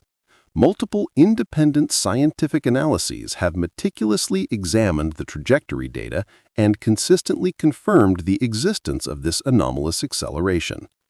It manifests repeatedly within the astrometric records, demonstrating an undeniable reality. Consequently, astronomers are left confronting a profound enigma. Object designated 3I Atlas is undergoing acceleration that appears remarkably controlled, sustained over time, and directed along a specific vector. Thorough consideration of natural explanations proves deeply unsatisfactory. They necessitate a series of highly improbable coincidences or invoke theories involving substantial mass loss from the object that simply do not align with the detailed observational evidence. Conversely, the alternative, an engineered explanation, aligns with the observed acceleration pattern in a manner that is frankly disturbingly well. Nevertheless, a critical limitation remains. Even if the acceleration definitively originates from artificial means, this revelation alone does not elucidate the fundamental motivations behind it. It fails to reveal the object's purpose, its intended destination, or the identity of its creators. Resolving these essential questions demands a shift in investigative focus. We must now turn our attention to the composition of the object itself, specifically analyzing the chemistry of its surrounding coma and scrutinizing the peculiar emissions emanating from it that continually defy established scientific expectations. It is within this realm of compositional analysis that the mystery escalates further, becoming genuinely perplexing. Part 8. Composition Oddities. Nickel, CN, carbon dioxide, color shift cycles, and their significance. When astronomers study any comet, one of the very first and most fundamental investigative steps involves spectral analysis. They collect light originating from the distant sun, which then traverses the expansive gaseous envelope surrounding the comet's nucleus, the coma. As this sunlight passes through the coma, diverse molecular constituents within it interact with specific wavelengths of light, absorbing some and re-emitting others. By meticulously examining these distinct spectral lines, the unique signatures etched into the light, scientists can deduce the precise chemical makeup of the coma. Every comet possesses a unique chemical signature, a kind of celestial fingerprint. For the vast majority of comets, this fingerprint follows a fairly predictable pattern. Observations consistently reveal the presence of water vapor, carbon monoxide, carbon dioxide, cyanide compounds, and various hydrocarbons within their comas. While the precise ratios between these substances can vary significantly from one comet to another, the overall composition generally aligns with material formed very early in our solar system's history.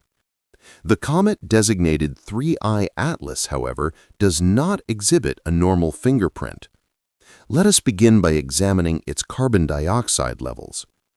During late 2024 and early 2025, the James Webb Space Telescope meticulously observed 3I Atlas, and the findings were truly extraordinary.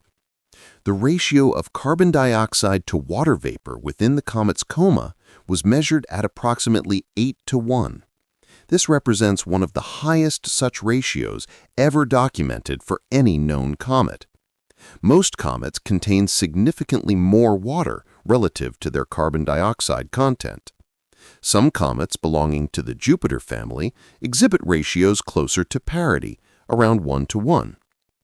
Even other interstellar candidates, such as 2I Borisov, displayed more balanced chemical compositions.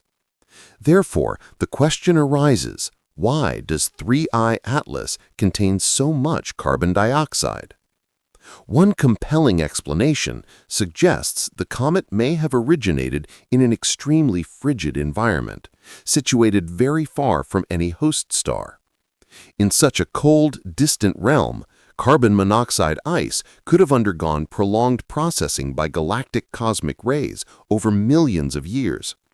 Galactic cosmic rays constitute high-energy particles, primarily protons, that traverse the void of space at velocities approaching the speed of light. When these energetic particles collide with ice, they possess sufficient force to break molecular bonds and subsequently facilitate the creation of new compounds. One notable byproduct of this bombardment process is carbon dioxide. Indeed, a recent scientific paper published on a preprint server advanced this very argument. The authors proposed that 3I Atlas spent eons drifting through the interstellar medium, continuously exposed to cosmic ray bombardment. Consequently, its surface developed a thick crust of irradiated ice, significantly enriched in carbon dioxide due to this prolonged exposure. This thermal energy triggered a significant transformation. The outermost layer, composed of frozen carbon dioxide, underwent sublimation, transitioning directly from a solid to a gas without becoming liquid first. This process released substantial quantities of carbon dioxide gas into space, accounting for the atmospheric signature now being meticulously observed by astronomers. This proposed mechanism presents a particularly compelling explanation for several of the object's observed characteristics. It elegantly accounts for the unexpectedly high abundance of carbon dioxide detected within its atmosphere.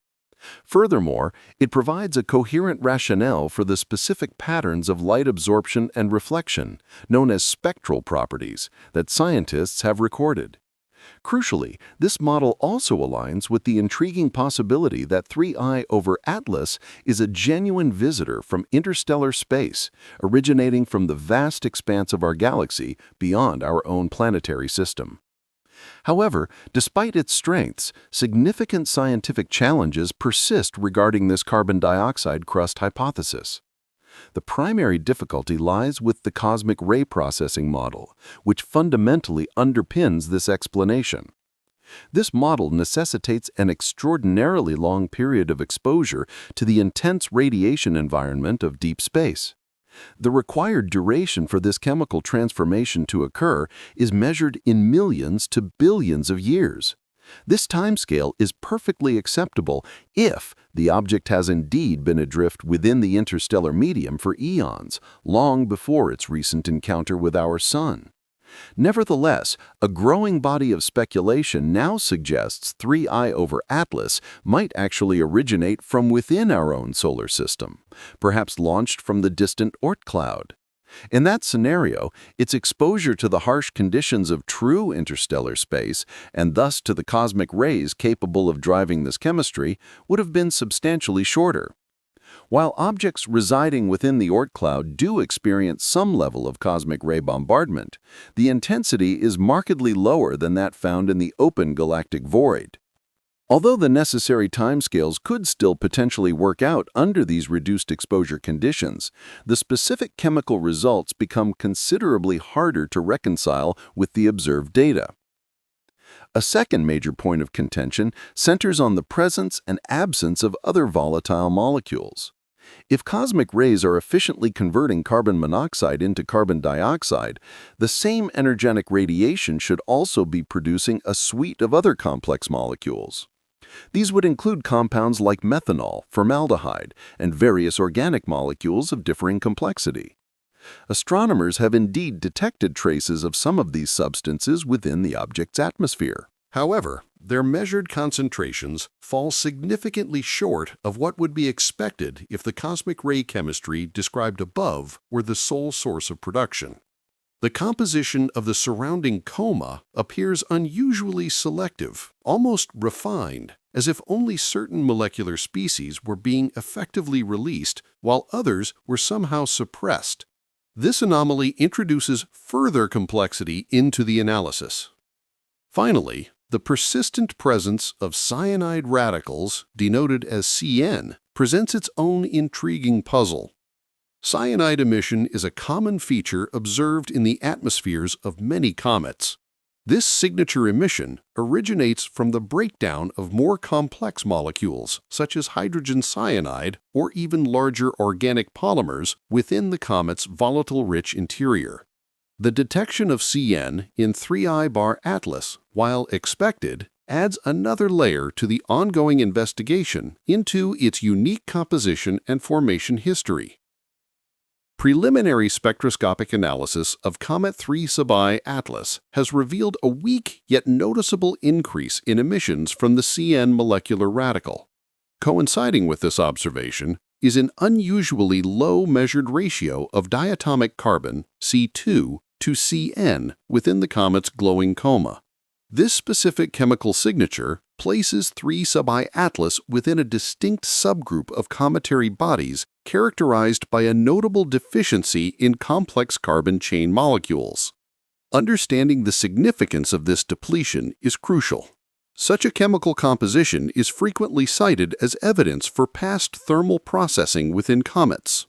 This term refers to significant heating events capable of destroying or fundamentally altering fragile organic molecules, including the carbon chains observed here. Potential sources for this thermal history include the comet passing extremely close to the Sun at some point in its journey, or alternatively, experiencing intense internal heating from an entirely different mechanism. However, a complicating factor arises because 3 Sub-I Atlas is classified as an interstellar object originating from outside our solar system. By current astronomical understanding, interstellar comets like 3 Sub-I Atlas are not expected to have a history involving repeated close approaches to our Sun. This absence of a plausible solar proximity history intensifies the mystery surrounding the origin of the observed thermal processing. This mystery leads us to the most debated and speculative aspect of the current understanding, centering around the presence of metal vapor within the comet's atmosphere. It is essential to clarify that this discussion now ventures beyond firmly established peer-reviewed scientific consensus and enters the realm of emerging claims and active debate. Therefore, careful distinction between evidence and hypothesis is paramount. There exist assertions, primarily circulating within online scientific discussion forums and among groups of dedicated amateur astronomers, suggesting the detection of significant concentrations of nickel vapor in the coma of Comet 3II Atlas. These claims go beyond mere traces, proposing substantial levels of this metallic element. Furthermore, these reports indicate an exceptionally high nickel-to-iron ratio within the detected vapor, a proportion that starkly contrasts with typical measurements. While the presence of metal vapors in cometary comae is not inherently unprecedented, certain comets, especially those exhibiting fragmentation or undergoing intense sublimation processes, can release metals such as iron, nickel, sodium, and magnesium from dust grains embedded within their icy matrices. The scale and specific composition reported for 3II Atlas are highly unusual.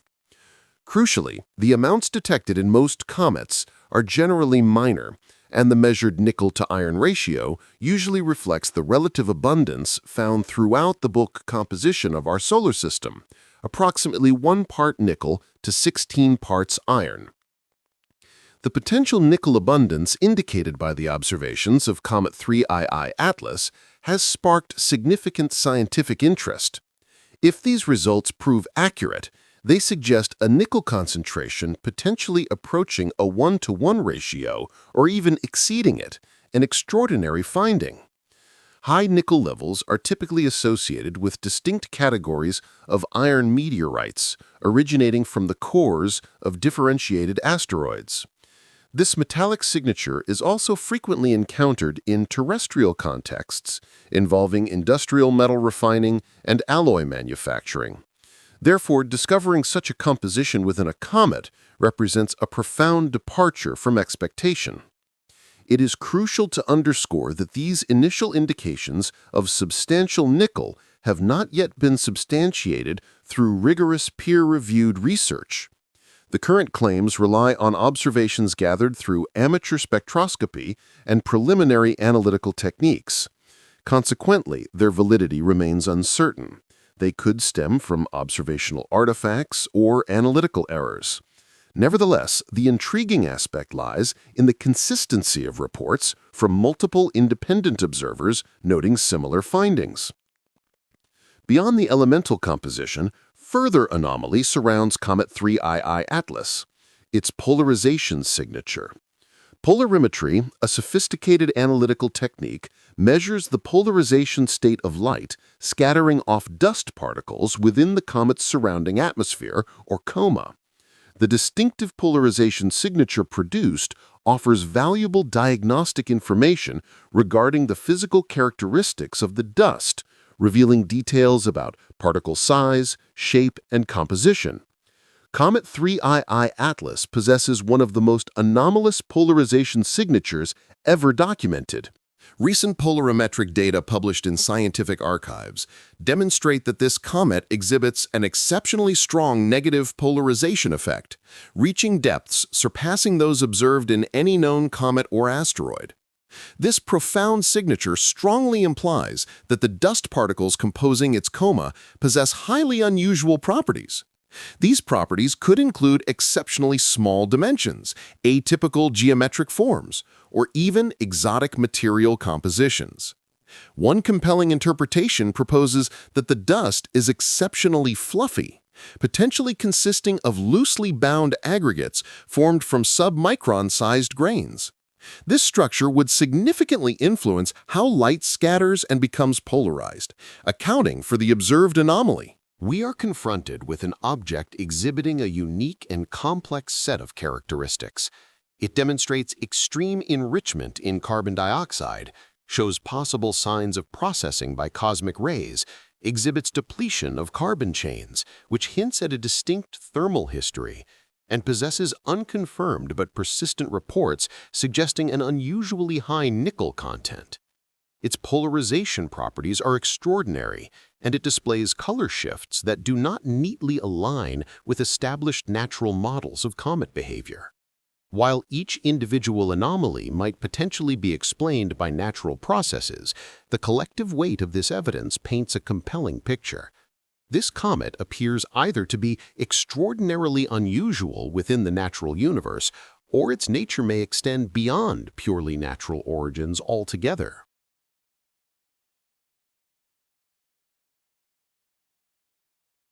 Should the enigmatic object 3-2 Atlas prove to be a deliberately engineered structure, perhaps a probe or artifact deployed by an unknown intelligence, then its peculiar atmospheric and compositional characteristics could very well represent intentional design signatures.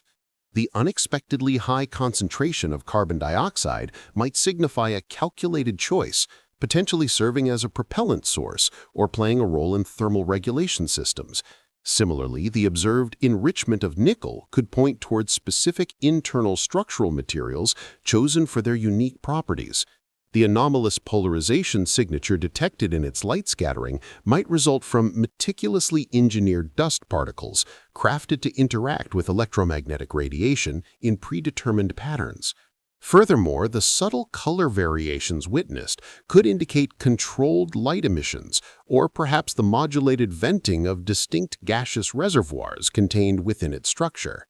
It is vital to emphasize this interpretation remains a possibility. However, this line of reasoning demonstrates a consistent alignment with the available observational data, and such consistency, particularly concerning an object exhibiting these profound irregularities, demands profound scientific curiosity.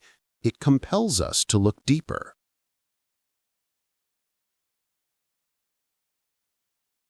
Yet an additional, potentially unsettling layer to this mystery exists. This layer concerns the nature, timing, and accessibility of the data itself. Substantial questions persist regarding exactly what observations have been recorded, what critical data appears conspicuously absent, and the reasons behind certain observations seeming delayed, filtered, or entirely missing from public view. This phenomenon has been referred to informally as the disappearing image problem and is marked by significant archival gaps concerning 3-2 Atlas. The fundamental principle underpinning scientific integrity is transparency. When a powerful telescope observes an astronomical object, the resulting raw data undergoes processing, is meticulously archived within designated repositories, and is subsequently made publicly accessible. This open-access model allows any qualified researcher, regardless of affiliation, to download the data, conduct independent analyses, and formulate their own conclusions. Peer review, open data access, and the reproducibility of results are pillars upon which modern science stands. They are indispensable for validating findings and advancing collective knowledge. However, anomalies do occur within this system. Sometimes crucial data simply does not emerge when expected. Sometimes unexplained delays manifest. Inexplicable gaps appear within the archival records, or inconsistencies are detected between different datasets.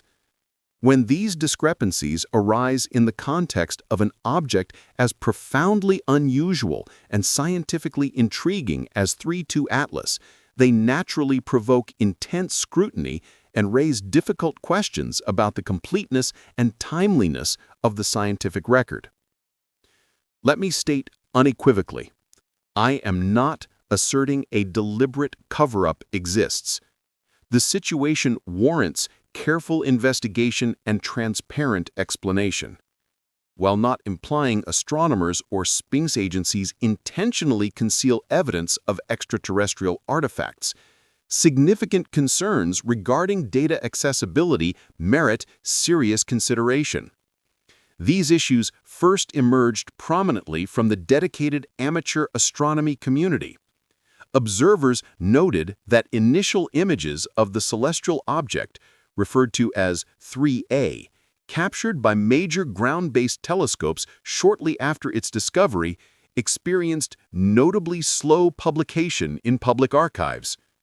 Normally, a standard proprietary period governs such data, granting the original observing team exclusive access for a defined interval, typically 6 months to a full year, before the information becomes publicly available.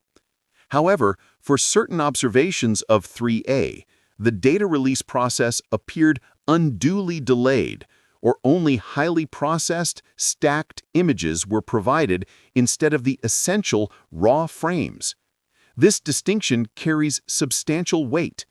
Raw data constitutes the foundational material indispensable for meticulous, independent analysis. Stacked images, while useful for initial surveys, possess inherent limitations. They can obscure potential artificial structures, smooth over subtle anomalies, or average away transient features entirely. To conduct a thorough investigation seeking evidence of engineered structures, jets, or any genuinely unusual characteristics, access to the unprocessed raw frames is paramount. Regrettably, in multiple documented instances, this crucial raw data was either completely inaccessible or released significantly later than the conventional timeline would suggest.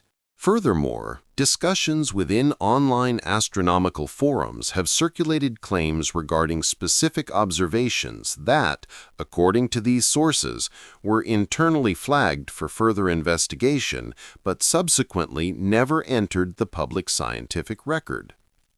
Illustrative examples include reports from certain observers suggesting that high-resolution imaging capabilities aboard Mars orbiters, specifically the powerful HiRISE camera on board the Mars Reconnaissance Orbiter, might have captured anomalous features associated with 3A during a period of particularly favorable orbital alignment between Earth and Mars. Observations which, however, were never formally published. The HiRISE astronomical facility possesses extraordinary resolving power, enabling it to discern features on the Martian surface smaller than 1 meter across. Should this instrument be directed towards the comet known as 3 Atlas during its closest approach to the red planet, it could conceivably distinguish structural elements within the comet's nucleus or surrounding coma. However, there exist no published HiRISE observations concerning 3 Atlas. The absence of such data could stem from several possibilities. Perhaps the observations were never conducted. Perhaps they were collected but never released. Or perhaps they were obtained yet deemed unremarkable and subsequently discarded. This lack of published data forms part of a broader picture. Complicating the matter further are significant archival discrepancies associated with observations of 3 Atlas. Researchers have encountered instances where the metadata attached to these archived records proves incomplete, contains contradictory information, features timestamps that fail to align, or lists coordinates that appear slightly erroneous. While such inconsistencies might arise innocently, attributable to minor errors within complex data pipelines or simple human oversight, they collectively contribute to an unsettling impression. This impression suggests that the comet's observational history may be characterized by messiness, inconsistency, or even deliberate obfuscation. Three primary interpretations emerge regarding these data issues, and it is crucial to examine them clearly. The first interpretation centers on bureaucratic bottlenecks. Major observatories and space agencies operate intricate data processing pipelines. Raw observations undergo sequential stages of handling. They are processed, meticulously quality checked, calibrated against known standards, and finally archived. Delays frequently occur during this journey due to software glitches, funding shortfalls, or the simple reality that the personnel responsible for archiving are overwhelmed by workload or insufficient in number. This aspect, though tedious, reflects the human element inherent in scientific endeavor. Science is conducted by humans, and humans are fallible. The second interpretation involves quality control filtering. Telescopes, particularly those with advanced capabilities like HiRISE, generate immense volumes of data. Not all of this information meets the stringent criteria for preservation or analysis. Significant portions may be discarded during initial quality checks because they fail to meet minimum standards of reliability or scientific value. This systematic filtering process, while essential for managing data deluges, can inadvertently lead to the loss or marginalization of potentially relevant records if thresholds are set too strictly or if the evaluation process identifies issues only upon later scrutiny. Ambiguous seeing conditions, disruptive cosmic ray impacts, and minor tracking inaccuracies. These are just a fraction of the myriad technical challenges that can degrade astronomical imagery. Every observation mission faces potential vulnerabilities. Consequently, it is entirely plausible that any low-quality or delayed data streams originating from the ATLAS program were simply deemed unsuitable for public release and subsequently archived or deprioritized. This straightforward explanation remains a highly credible possibility. A more contentious third interpretation suggests deliberate suppression of the findings. This scenario naturally provokes unease. It posits that initial analyses of the ATLAS dataset revealed phenomena so extraordinary and inexplicable that authorities made a conscious decision to restrict or postpone its dissemination. Speculation abounds that such anomalous data might have displayed unexplained structural formations, patterns exhibiting improbable symmetry, or geometries that appeared almost artificial in origin. Perhaps somewhere within the institutional hierarchy, it was judged wiser to retain these enigmatic results internally. The rationale could have been to allow for further verification through additional observations and rigorous analysis before any public announcement. It is critically important to underscore that there exists absolutely no concrete evidence supporting allegations of a targeted cover-up. No credible sources have emerged to confirm such actions. Furthermore, no independent images or documents purporting to show the withheld material have ever surfaced. This line of speculation primarily stems from the understandable frustration experienced by dedicated researchers and space enthusiasts who perceive a consistent pattern of delayed or incomplete data access. While the speculation persists, it warrants acknowledgement without endorsement. This situation raises a more profound and unsettling question that transcends the specific case of the ATLAS mission. If and when we encountered an object whose characteristics strongly suggested artificial construction, a discovery that fundamentally challenged our comprehension of the natural and the artificial, Would our established scientific frameworks and institutional protocols be equipped to manage the implications? Could these systems withstand the potential pressures to suppress, alter, or delay the reporting of such startling information? The concerns center on whether motives rooted in caution, apprehension regarding public reaction, or anxieties about undermining scientific credibility might inadvertently influence the flow of knowledge. This inquiry delves into the very heart of how science navigates discoveries that defy conventional understanding. History teaches us that groundbreaking discoveries frequently encounter fierce resistance. Anomalies persisting outside established scientific frameworks often face dismissal, neglect, or criticism until the accumulating evidence becomes undeniable. This phenomenon stems not from clandestine plots, but from the inherent sociology of academia. Scientists, like all humans, cultivate careers, protect their reputations, and have devoted significant portions of their professional lives defending prevailing paradigms. Consequently, an object such as Three-Eye Atlas, if demonstrably artificial, would fundamentally destabilize decades of foundational assumptions concerning cometary nature, interstellar visitors, and the very likelihood of intelligence permeating the cosmos.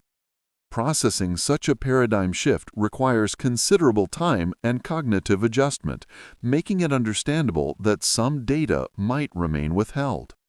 This caution rarely arises from malice. More often, it emerges from profound uncertainty or the inertia inherent in large scientific institutions. Thus, where do we currently stand?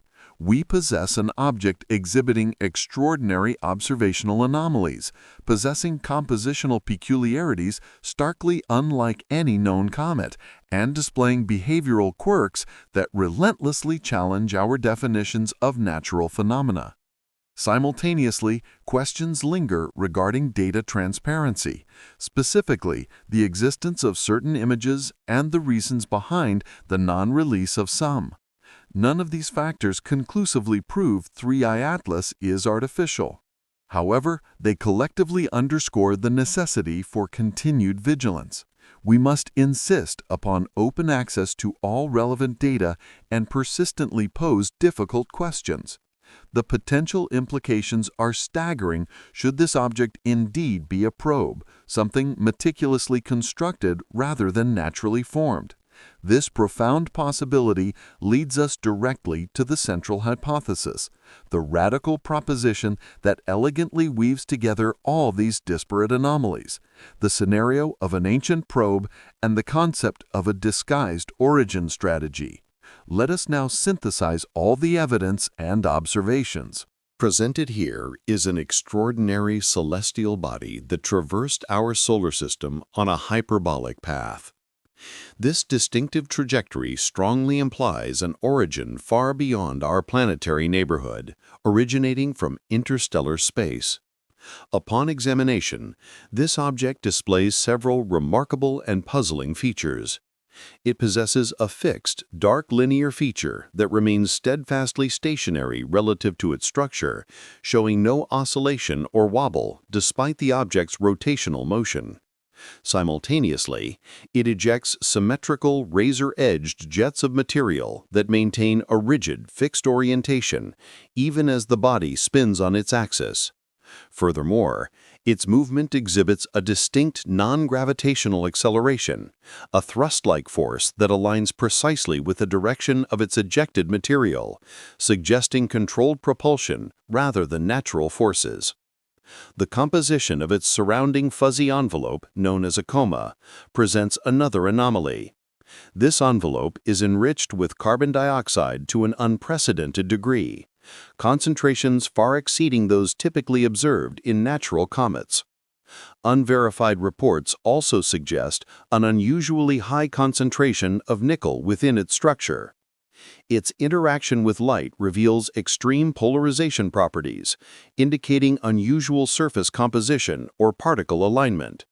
Additionally, subtle alterations in its coloration occur, changes that appeared to be modulated or regulated in some manner. Questions have also arisen concerning the transparency of the gathered data itself, casting doubt on the full scope of observations and what potential details might be missing. Individually, each of these anomalies can be rationalized through complex natural processes if one stretches existing scientific models to their absolute limits and invokes a series of improbable coincidences. However, the collective weight of these simultaneous characteristics strongly points towards a different conclusion. They suggest deliberate design. The compelling hypothesis centers on this object, designated 3 Atlas. It is proposed that 3 Atlas is not a natural comet, but rather a probe, an engineered object constructed for the purpose of exploration, monitoring, or the preservation of information. Crucially, this object was not constructed by an advanced civilization traveling from another star.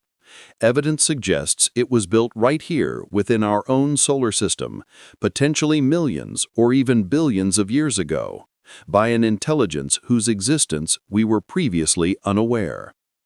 The concept of a masking strategy proves central to understanding its enduring presence. If the objective were to construct an object capable of surviving for eons, traversing the vast reaches of the solar system while remaining completely undetected, how best to achieve such profound concealment? The answer lies in perfect mimicry. One would craft a facade that appears entirely natural and ordinary. This involves endowing the probe with the outward trappings of a comet, a cometary coma composed of dust and gas, a protective outer shell, and a layer of volatile ice. This ice would sublimate upon approaching the warmth of the central star, creating the very jets and tail that convincingly mask its artificial origin, allowing it to move undetected through the solar system for millennia. To achieve its purpose, the probe would be meticulously engineered to replicate the appearance of a natural celestial body with astonishing fidelity. Its design would be so convincing that advanced observational instruments and expert astronomers might readily dismiss it as nothing more than another routine interstellar comet passing through the solar system. Furthermore, its flight path would follow a sharply curved, open trajectory characteristic of objects originating beyond our solar family. This specific orbital shape serves a dual function. It highlights their rarity and scientific intrigue while simultaneously eliminating any perceived threat of collision. Because they pose no danger, they naturally attract minimal sustained scrutiny. No dedicated research programs focus intensely on their origins or precise composition. Consequently, these transient visitors drift through observation without raising significant concern. They are merely passing guests. However, a closer, more analytical examination would inevitably uncover subtle anomalies. Detailed spectroscopic and motion analysis would reveal inconsistencies beneath the convincing facade. The expelled material jets would exhibit an unnatural symmetry. The generated thrust would appear unnervingly consistent. The detected composition would be far too selective for a naturally formed body. Crucially, the projected shadow would remain fixed relative to the object itself, betraying artificial construction. These specific deviations, the small but critical imperfections, constitute the undeniable tells, the telltale signs exposing the underlying artificial design. Thus, what form would such a meticulously disguised probe actually take? Let us explore the possibilities through reasoned speculation. Its physical structure would begin with an outer protective layer composed of frozen volatiles and fine particulate matter, ice and dust, forming a crust that visually mimics the weathered surface of a natural comet nucleus. This natural-looking shell also provides essential thermal insulation, shielding internal systems from the extreme temperature fluctuations of space, while simultaneously offering effective camouflage against biological and instrumental detection. Beneath this outer crust lies a robust internal framework. This skeleton might be constructed from metal alloys or advanced composite materials, specifically engineered to withstand the immense physical stresses encountered during its journey and operation. These stresses include rapid rotation, intense thermal cycling between extreme cold and heat as it nears and recedes from stars, and constant bombardment by microscopic meteoroids. Within this framework, strategically placed compartments house vital reservoirs containing volatile substances. These reservoirs store compounds like carbon dioxide, carbon monoxide, and water held under controlled pressure. Precise vents allow for the regulated release of these substances, generating the subtle thrust needed for course corrections. Powering this complex apparatus would require a long-lasting, reliable energy source. Radioisotope thermoelectric generators represent the most plausible solution. These devices harness the steady decay heat produced by long-lived radioactive isotopes such as plutonium-238 or americium-241, converting this thermal energy directly into useful electrical power. Finally, the probe's operational core would include essential monitoring equipment. This suite would consist of basic sensors capable of measuring internal and external temperature, radiation levels, magnetic field interactions, and the probe's precise position within space. Accompanying these sensors would be a central control system. This could be either a rudimentary artificial intelligence capable of processing data and making simple decisions, or alternatively, a fixed hard-coded algorithm specifically programmed to manage the critical functions. This control unit would regulate the release of gases through the vents, maintain the probe's orientation relative to its environment, and execute necessary adjustments to its flight path as dictated by its mission parameters. Crucially, the design accepts the inevitability of gradual decay. Functionality will inevitably diminish over time, but the primary objective is to ensure the probe persists in operating at a minimal, detectable level for as long as physically possible. The concept of cosmic ray processing, as potentially observed through the carbon dioxide enrichment effect, possesses scientific plausibility. Such a probe, spending eons traversing the frigid depths of the outer solar system, would inevitably accumulate significant radiation damage. Concurrently, prolonged exposure to cosmic rays would transform surface materials, forming a substantial crust composed of irradiated ice. This phenomenon is not a contradiction inherent to the design. Rather, it is an integral, anticipated feature. This protective ice crust serves a vital function, absorbing damaging cosmic radiation and shielding the probe's sensitive internal components. Furthermore, the crust acts as a time-dependent seal designed to gradually dissipate. Upon the probe's eventual journey into the warmer inner solar system, the increased solar energy causes this irradiated ice crust to sublimate directly into vapor, gradually revealing the underlying shielded structure beneath. But what compelling rationale would drive the construction of such a probe originally? Several potential motivations exist. Exploration remains the most immediately apparent purpose. A technologically advanced civilization, potentially originating in the distant reaches of the outer solar system or even within the interplanetary region billions of years ago, could have deployed these probes to systematically explore their entire solar domain. Their objectives might have included comprehensive mapping of planetary surfaces, meticulous monitoring of slow geological processes unfolding over eons, or persistent surveillance of long-term environmental changes across the solar system. These probes would possess remarkable autonomy and extraordinary patience, meticulously designed to endure vast cosmic intervals spanning millions of years, silently awaiting the occurrence of significant events. A profound motivation for their existence lies in preservation itself. Faced with the certain knowledge that their originating civilization would eventually cease to exist, what course would they choose? they would construct enduring legacies, objects engineered to transcend their creator's lifespan. This vision encompasses a true time capsule, a deliberate message, or a comprehensive repository of accumulated knowledge. Crucially, this information would be encoded in exceptionally durable materials, specifically crafted to withstand the relentless passage of time until an entirely different form of intelligence, potentially eons in the future, might chance upon it.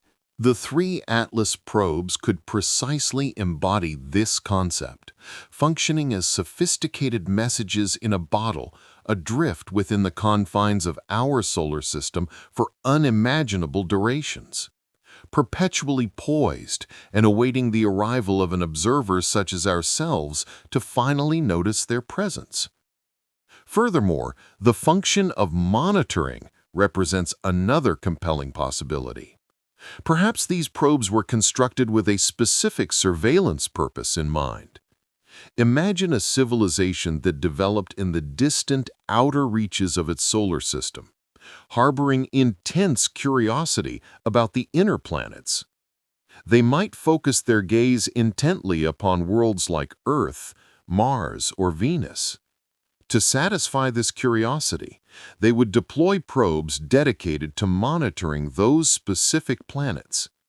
Their sensors would be tuned to detect distinct technological signatures, the unmistakable glow of radio transmissions, the blinding flash of nuclear detonations, the powerful exhaust trails of spacecraft launches.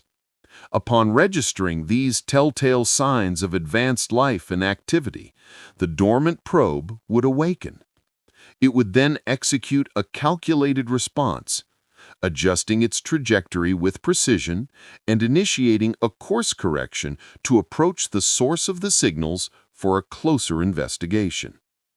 This scenario presents a deeply unsettling proposition. It fundamentally shifts the narrative, suggesting that our discovery of the 3 Atlas probes is not a random encounter. Instead, it implies that the probes are actively discovering us. They are responding to our presence, reacting to the unmistakable emissions of our technology, and acknowledging the simple fact that we have now become sufficiently noticeable within the cosmic landscape. I recognize that this interpretation may evoke feelings of profound paranoia. It readily recalls the tense atmosphere of a thrilling science fiction narrative. However, a closer examination of the timing demands consideration. The 3 Atlas probes were first detected in the year 2024. Their entry into the inner solar system coincided perfectly with an era when humanity stands at the absolute zenith of its technological activity and manifestation. Our species has relentlessly pushed the boundaries of exploration. Probes have journeyed to every planet within our celestial neighborhood. We have achieved the remarkable feat of landing spacecraft on the icy surfaces of comets and the rocky bodies of asteroids. Countless satellites, numbering in the thousands, now orbit our world. Furthermore, we actively broadcast powerful radio and radar signals into the vast expanse of space, seeking contact or leaving our mark upon the cosmic darkness. Considering this intense period of human technological awakening and activity, it is conceivable that a long-dormant ancient probe, specifically programmed to activate upon detecting signs of intelligent life, would have stirred to life precisely now. However, significant challenges persist to this intriguing hypothesis. Chief among them is the critical absence of any communication. If this entity, designated 3 Atlas, were indeed such a probe, why has it not transmitted any signals or revealed its presence in a more obvious manner? The explanation may lie in its fundamental design philosophy.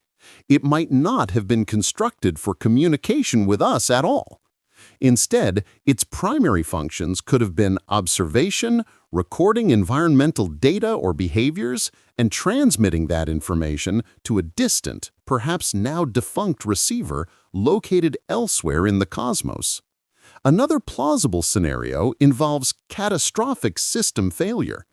Over millions of years, its intricate systems would have inevitably degraded due to the relentless passage of time and natural decay processes operating on geological timescales.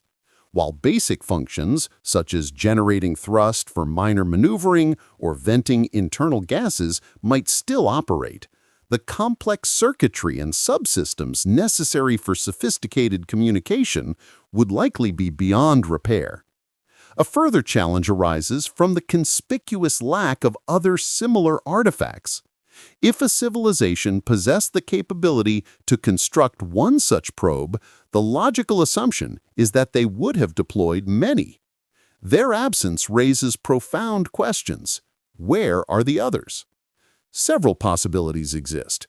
Many might still be out there, dormant and perfectly disguised as ordinary asteroids or objects inhabiting the distant Kuiper belt. Alternatively, they may have been destroyed through countless cosmic collisions over eons. Some could have drifted entirely out of our solar system, cast adrift into the interstellar void. It is also conceivable that 3 Atlas is unique in its specific malfunction, its failure mode being one that inadvertently makes it observable to our current technological capabilities. Finally, the fundamental mystery remains. Who built it?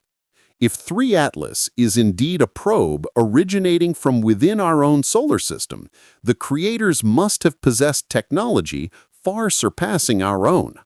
The most straightforward, yet deeply unsettling answer points to a civilization that existed long before humanity and is now utterly extinct. This entity stands as a silent, enigmatic relic from an age and a progenitor whose very existence we may never fully comprehend.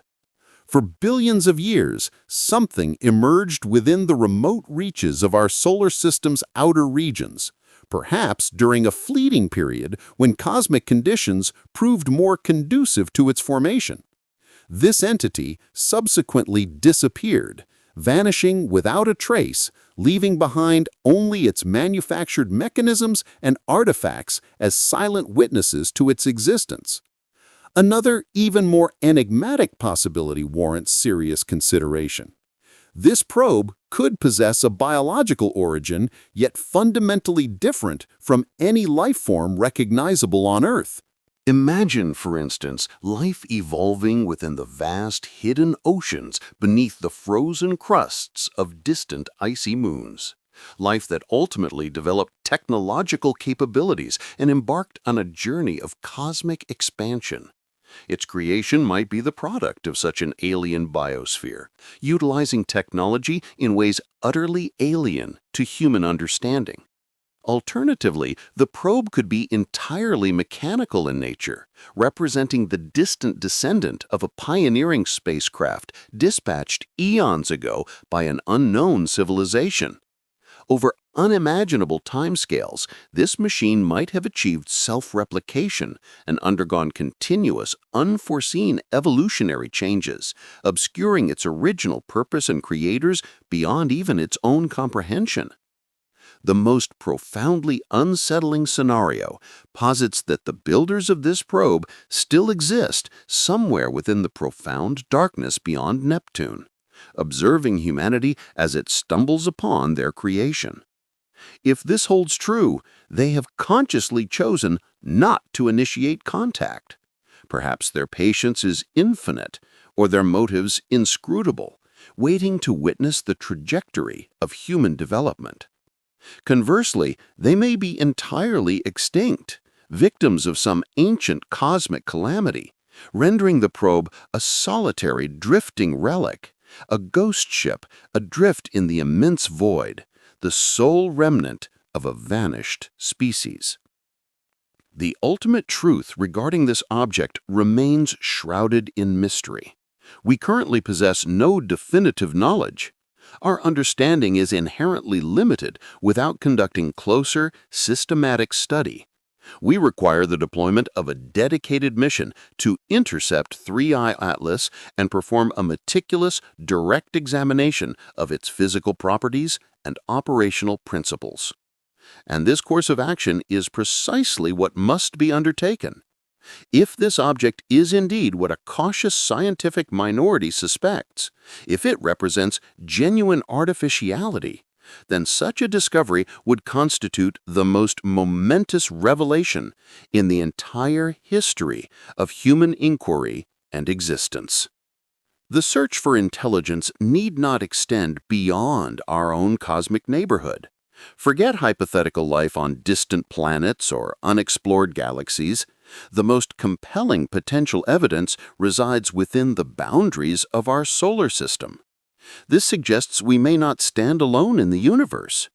However, establishing this profound conclusion demands careful consideration of the wider astronomical landscape. It requires examining how groundbreaking discoveries in astronomy and planetary science are fundamentally reshaping our comprehension of the outer solar system's possibilities. We must analyze the parallels between the recently observed object designated 3I Atlas and other previously detected anomalous celestial bodies over the past few years. Furthermore, we need to contemplate the role of evolving technologies, both those developed by humanity and potentially those exceeding our own capabilities, as possible explanations for the phenomena we observe. This comprehensive investigation constitutes the next phase of our exploration. We will adopt a panoramic perspective, delving into the realm of free-floating worlds and rogue planets, entities untethered to any star. We will investigate cosmic ray chemistry and the existence of exotic isotopes, processes that might operate in unexpected ways. We will also look at revolutionary advances in imaging technology, now revealing intricate structures hidden within the vastness of space since time immemorial. We will explore how artificial intelligence is proving instrumental in identifying complex patterns within immense datasets that human observers might overlook entirely. And we will pose a profound question. If we can engineer autonomous probes capable of surviving in the most extreme environments, what extraordinary constructs might a civilization possessing millions of years of technological advancement be capable of building?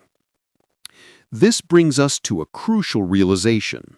Whether the object 3I/Atlas originates from natural processes or artificial design remains uncertain.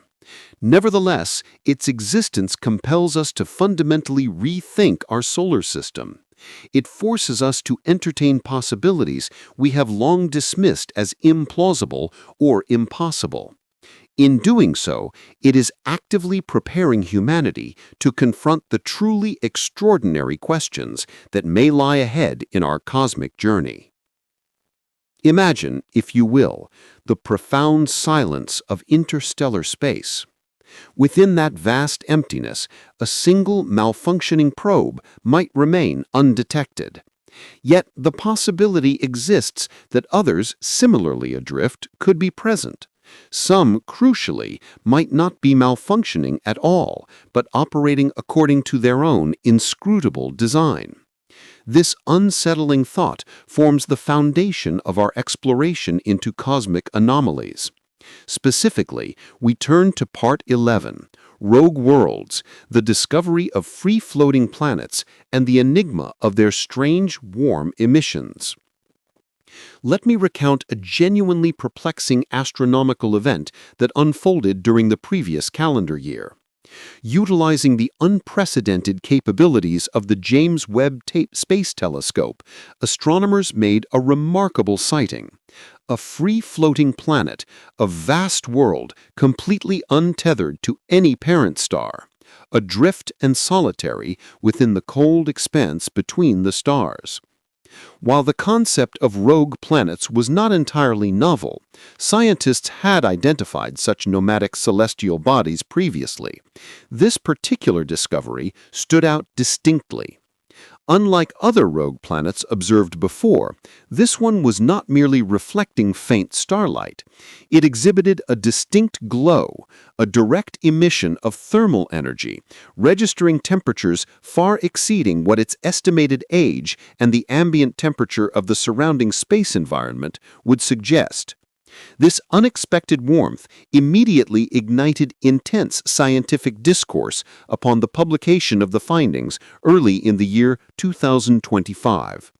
The central mystery provoked immediate and vigorous debate within the astronomical community. How could a planet-sized object, entirely detached from any stellar source of energy, sustain such significant internal heat for durations spanning millions or potentially billions of years? The most conventional explanation posits that this warmth originates from residual heat accumulated during the planet's own formation process. Planets, when they are born from collapsing clouds of gas and dust, are inherently hot. The immense energy released during their initial accretion and the subsequent differentiation of their internal layers leaves them retaining substantial thermal energy. A planet possessing a mass comparable to Jupiter, for instance, might continue to radiate this primordial heat for billions of years. However, the specific temperature measured for this particular rogue world proved significantly higher than standard models, relying solely on such residual formation heat, had predicted for an object of its estimated age. Consequently, some researchers proposed an additional ongoing heat source originating from within the planet's interior. They theorized that the rogue world's core contains sufficient quantities of radioactive isotopes, specifically elements such as uranium, thorium, and potassium. The natural process of radioactive decay occurring within these elements could generate substantial internal heat over immense timescales, potentially accounting for the observed thermal anomaly. Alternative explanations existed for the unexpected warmth. Some scientists proposed tidal heating, suggesting gravitational interactions with an unseen companion body. In a binary system where two massive objects orbit closely, the powerful tidal forces could generate significant friction within their interiors, producing heat without any stellar input. Alongside these more conventional theories, intriguingly speculative ideas emerged. Could the heat source be fundamentally different? What if it wasn't simply leftover heat from formation or a passive consequence of gravitational collapse? What if an active, perhaps even deliberate energy source existed deep within the rogue world itself? While the suggestion that every warm rogue planet possessed artificial intelligence would be wholly unreasonable, the discovery itself highlighted a crucial possibility. It demonstrated that substantial objects could persist within the profound cold and darkness of interstellar space, maintaining internal energy reservoirs entirely independent of any star. They required no sunlight, no external stellar furnace. Their survival depended solely on possessing some internal energy source. Crucially, the universe offers multiple mechanisms for generating usable energy that operate entirely separate from stellar fusion processes or conventional planetary accretion heat. If a massive, Jupiter-sized rogue planet could retain sufficient warmth over immense timescales through mechanisms like radioactive decay or the slow release of primordial formation heat, then scaling this principle down presents a feasible solution for a vastly smaller craft, an artificial probe potentially comparable in size to a small comet nucleus could theoretically utilize the same principles. Such an object would require dramatically less energy to maintain habitable temperatures. It would not necessitate a fusion reactor. It might not even demand a large-scale power source. Remarkably, a few kilograms of plutonium-238 carefully engineered into a radioisotope thermoelectric generator could provide abundant heat and electricity for centuries. Scaling this approach using more advanced isotopes or significantly more efficient energy conversion systems could potentially sustain a probe's functions for millions of years. The parallel with the three Atlas plaques becomes strikingly apparent. Now, consider a profound evolutionary divergence. If such subsurface life endured for billions of years, accumulating adaptations over eons, and if intelligence eventually emerged, leading to technological development, the nature of this technology would be profoundly alien to our own. It would not rely on photovoltaic cells harvesting starlight, nor on propulsion systems requiring combustion with oxygen-rich atmospheres. Instead, its foundation would rest upon entirely unfamiliar physical principles and energy sources, born from the unique constraints and resources of a world adrift in perpetual night. This line of reasoning naturally leads back to the intriguing concept of outer system ghost civilizations. Regions such as the Kuiper Belt, the scattered disk, and the distant Oort cloud are teeming with icy bodies.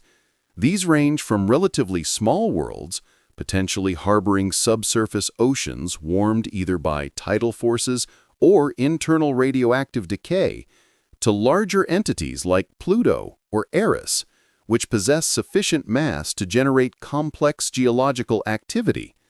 Similarly, moons orbiting the outer gas giants, including Europa, Enceladus, and Titan, are strong candidates for having vast subsurface oceans and exhibiting active geological processes beneath their frozen surfaces.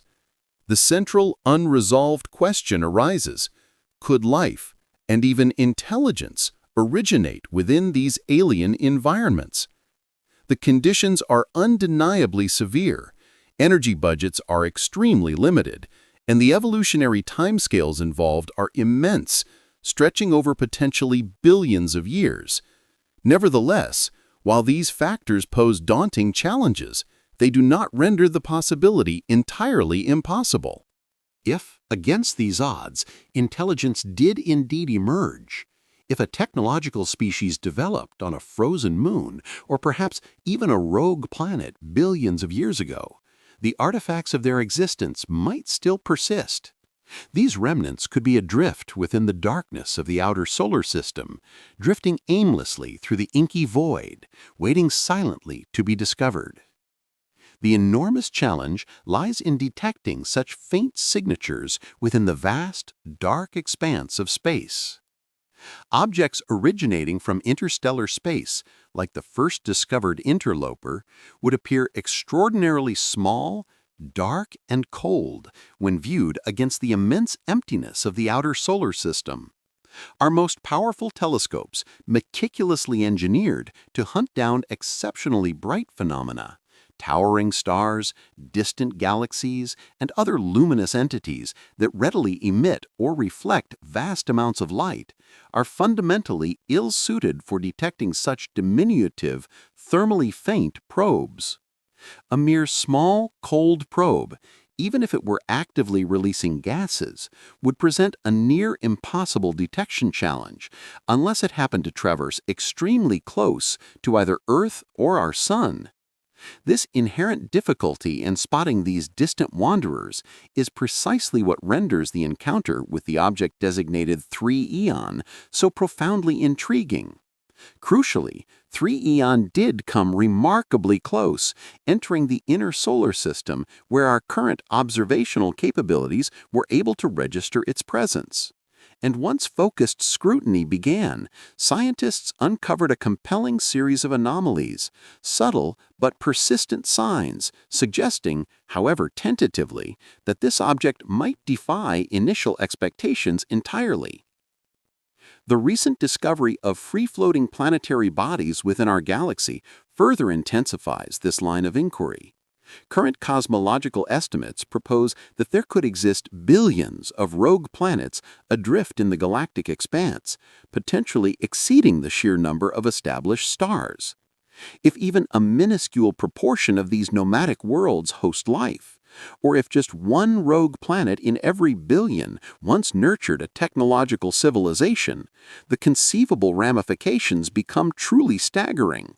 The galaxy might be populated with the silent remnants of sentient history, ancient probes dispatched across the void, dormant machines resting in the cold darkness, all silently drifting through the cosmic ocean, completely unnoticed by our instruments until serendipity brings them within range of detection. This scenario fundamentally reshapes our approach to the enduring quest for extraterrestrial intelligence. Historically, our search is concentrated on seeking active signals, deliberate radio transmissions, flashes of light serving as beacons, or the colossal shadows cast by hypothetical megastructures orbiting distant stars. However, what if intelligence, particularly that which has persisted for eons among the stars, does not necessarily broadcast its existence so conspicuously? What if certain civilizations, where the engineered legacies they leave behind, choose deliberate obscurity? What if their purpose is simply to observe, drifting unseen through the vastness of space, as silent witnesses? If such entities exist, the 3 Atlas objects previously detected likely represent only a fraction of a much larger, concealed presence. Indeed, the very fact that humanity is only now acquiring the technological capability and conceptual frameworks necessary to perceive these enigmatic structures points unmistakably to the dawn of a profound new epoch in cosmic discovery. However, to truly decipher the nature of what we are observing, a far more meticulous investigation is required. We must delve into the fundamental chemistry of these objects, scrutinizing the specific isotopes and complex molecules that constitute their material essence. It is within these intricate details, the precise ratios of carbon isotopes, or the potential detection of rare, technologically significant elements, that the most compelling signatures of artificial construction may ultimately be found. This investigative path leads us into the specialized realm of cosmochemistry. This scientific discipline analyzes the chemical and isotopic makeup of extraterrestrial matter, such as meteorites, cometary dust, and interstellar grains, to unravel their origins and the cosmic processes that shaped them. Every chemical element manifests itself in multiple isotopes. These are variants of the same element possessing identical proton counts, but differing numbers of neutrons within their atomic nuclei. The distinctive ratios of these isotopes serve as unique fingerprints, telling a story of the object's history and formation environment. For instance, oxygen exists as 3 stable isotopes: oxygen-16, oxygen-17, and oxygen-18. The measured proportions of these specific isotopes within terrestrial rocks reflect Earth's geological processes. Yet meteorites originating from different regions of our solar system frequently exhibit markedly different isotopic ratios for these very same elements. By meticulously analyzing specific isotopic ratios, scientists can reconstruct the journeys of meteorites and comets. These measurements act as cosmic probes, revealing the primordial conditions under which these space rocks formed and the complex physical processes they endured throughout their existence. This powerful analytical approach applies equally to cometary bodies. When researchers examine the isotopic makeup of water vapor or carbon dioxide within a comet's diffuse coma, its glowing envelope, They are essentially deciphering its ancient history. Distinctive signatures emerge. Notably, an elevated deuterium to hydrogen ratio strongly suggests formation within an extremely frigid interstellar environment. Similarly, peculiar variations in nitrogen isotopes might point towards prolonged exposure to energetic cosmic rays or intricate internal nuclear processing within the comet's core. These specific isotopic patterns serve as unique fingerprints, tracing both the point of origin and the evolutionary path of these celestial objects. Building upon this principle, in the early months of the year 2025, a group of scientists analyzing data from a dedicated cosmic ray detection facility made a startling discovery. They identified unexpected concentrations of heavy isotopes within microscopic particles of cosmic dust. These isotopic abundances, particularly concerning certain heavier variants, defied established expectations based on known processes.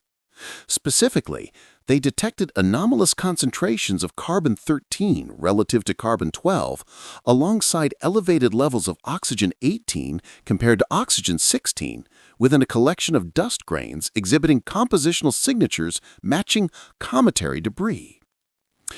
The conventional explanation for such isotopic irregularities in cometary material involves prolonged exposure to cosmic rays. When these high-energy particles collide with iced surfaces or rocky matrices, they trigger cataclysmic nuclear reactions.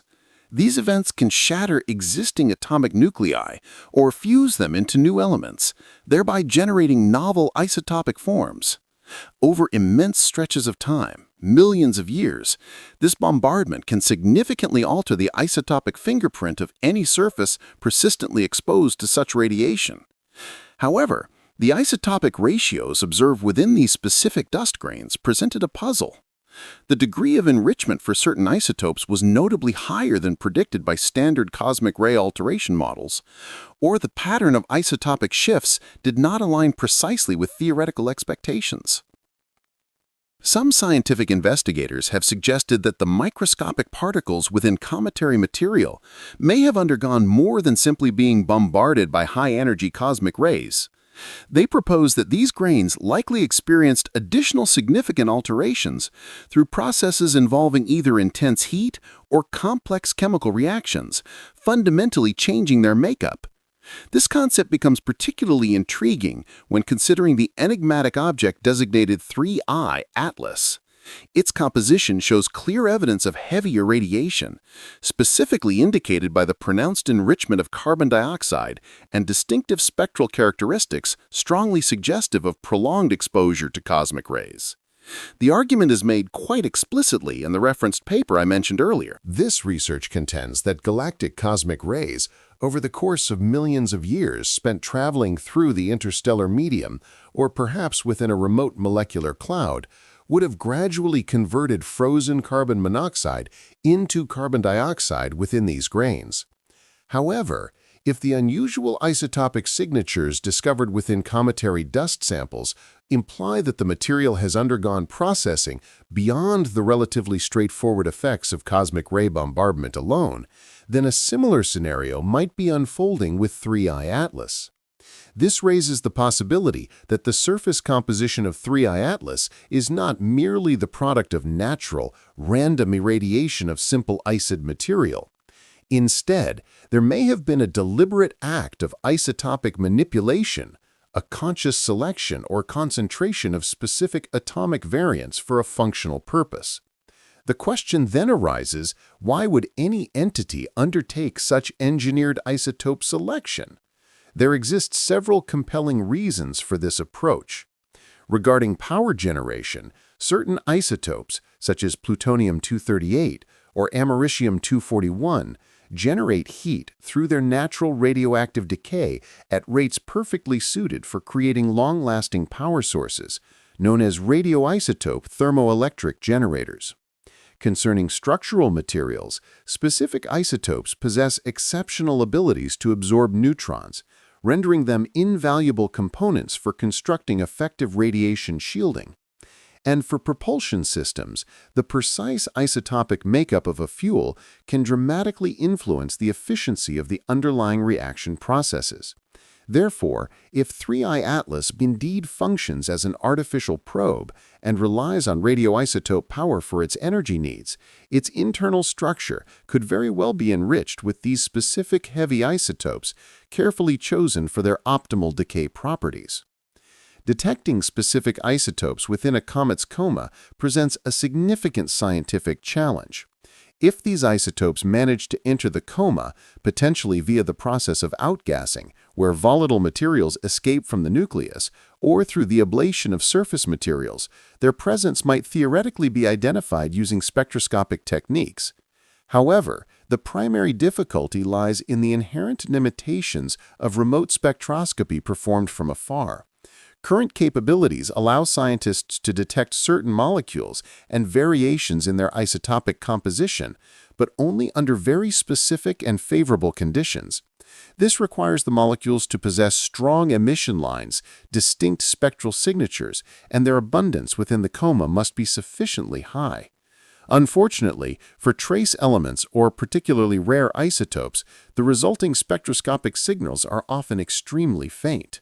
These weak signals tend to become obscured by background noise and natural fluctuations within the observations themselves, making clear distinction and reliable identification exceptionally difficult. Achieving the necessary clarity demands advanced instrumentation, high-resolution spectrographs capable of discerning fine details in the spectrum, prolonged integration times to gather sufficient data, and instruments of remarkable sensitivity tuned to pick up the subtlest signals.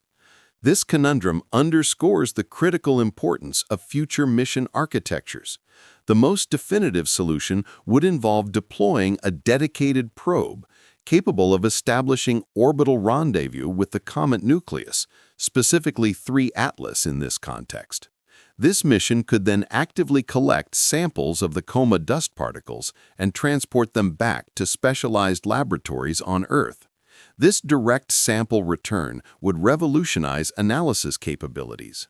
On Earth, scientists possess far more sophisticated tools and techniques than are possible remotely. This allows for the measurement of isotopic ratios with precision and accuracy impossible to achieve with any telescope observing from a distance. It provides the opportunity to meticulously search for subtle anomalies, isotopes whose presence defies natural expectations, or patterns strongly suggestive of artificial engineering rather than purely natural cosmic processes. Beyond the isotope detection challenge, cosmic ray interactions offer another fascinating dimension to the comet's chemistry. It's important to understand that cosmic ray bombardment within cometary nuclei doesn't merely generate novel isotopes. This high-energy process also drives the synthesis of complex organic molecules.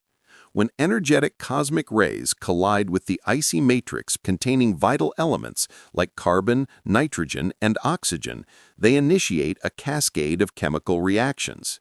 These reactions can construct vital prebiotic compounds, including amino acids and sugars. This mechanism is widely regarded as one plausible explanation for how organic material, enriched with such molecules, was potentially delivered to the early Earth via impacts from comets and asteroids.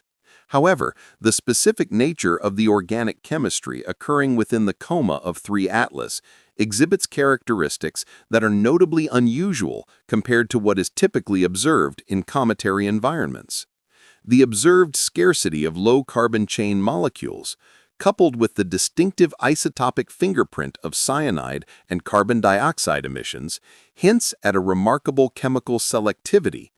It is as though specific pathways have been favored while others remain dormant, a pattern that could stem from natural processes shaped by the object's unique formation conditions, its specific temperature and pressure environment, or perhaps emerges from deliberate engineering, the outcome of calculated chemical design. Imagine a hypothetical probe constructed with carefully compartmentalized reservoirs, each containing distinct volatile substances, meticulously tuned with specific isotopic compositions for optimal function. Carbon dioxide enriched with carbon-13 could serve thermal regulation purposes. Water molecules where hydrogen is largely deuterium might offer enhanced radiation shielding. Methane, possessing particular carbon and hydrogen isotopic ratios, could be harnessed for propulsion or controlled venting. The coma, that visible envelope surrounding the object, would then exhibit a composite signature, a carefully orchestrated mixture released in precise quantities. This resulting isotopic pattern would likely defy resemblance to any known natural comet. This remains highly speculative. I wish to be unequivocally clear. At present, there exists no direct evidence confirming isotopic engineering within the object designated 3 Atlas. The isotopic data currently available is constrained, and the observed anomalies might well find plausible natural explanations. Nevertheless, the possibility persists as a compelling hypothesis. As our measurement capabilities evolve, as we develop increasingly sensitive instruments and deploy more sophisticated analytical methods, we shall gain the capacity to rigorously test this idea. The broader significance lies here. Isotopes constitute a unique language, a silent recorder holding secrets about origins, the underlying processes that shaped an object, and its historical journey. If we master the art of deciphering this isotopic language with sufficient proficiency, we may ultimately discern the crucial distinction between naturally formed celestial bodies and those crafted by intelligence. We might learn to differentiate between comets that coalesced within the primordial solar nebula and probes meticulously assembled by deliberate design. Here is the refined and expanded narrative, maintaining the original meaning while enhancing clarity and flow for English readers. What emerges then is the subsequent inquiry. Precisely how do astronomers achieve detailed observation of such distant cosmic objects? How can we discern their intricate structure, geometry, and internal composition? The pursuit of answers to these questions hinges upon revolutionary progress in imaging technologies, specifically advancements in interferometry. This field grants humanity the unprecedented capability to scrutinize minute features on celestial bodies located at vast interstellar distances. This segment explores the breakthroughs enabling ultra-long baseline interferometry and the revelation of hidden microstructures. Every individual telescope possesses inherent observational boundaries. Regardless of the diameter of its primary mirror or the exceptional quality of its optical components, a fundamental physical barrier restricts its resolving power. This constraint is known as the diffraction limit. It arises because light, behaving as a wave, inevitably spreads out or diffracts as it propagates.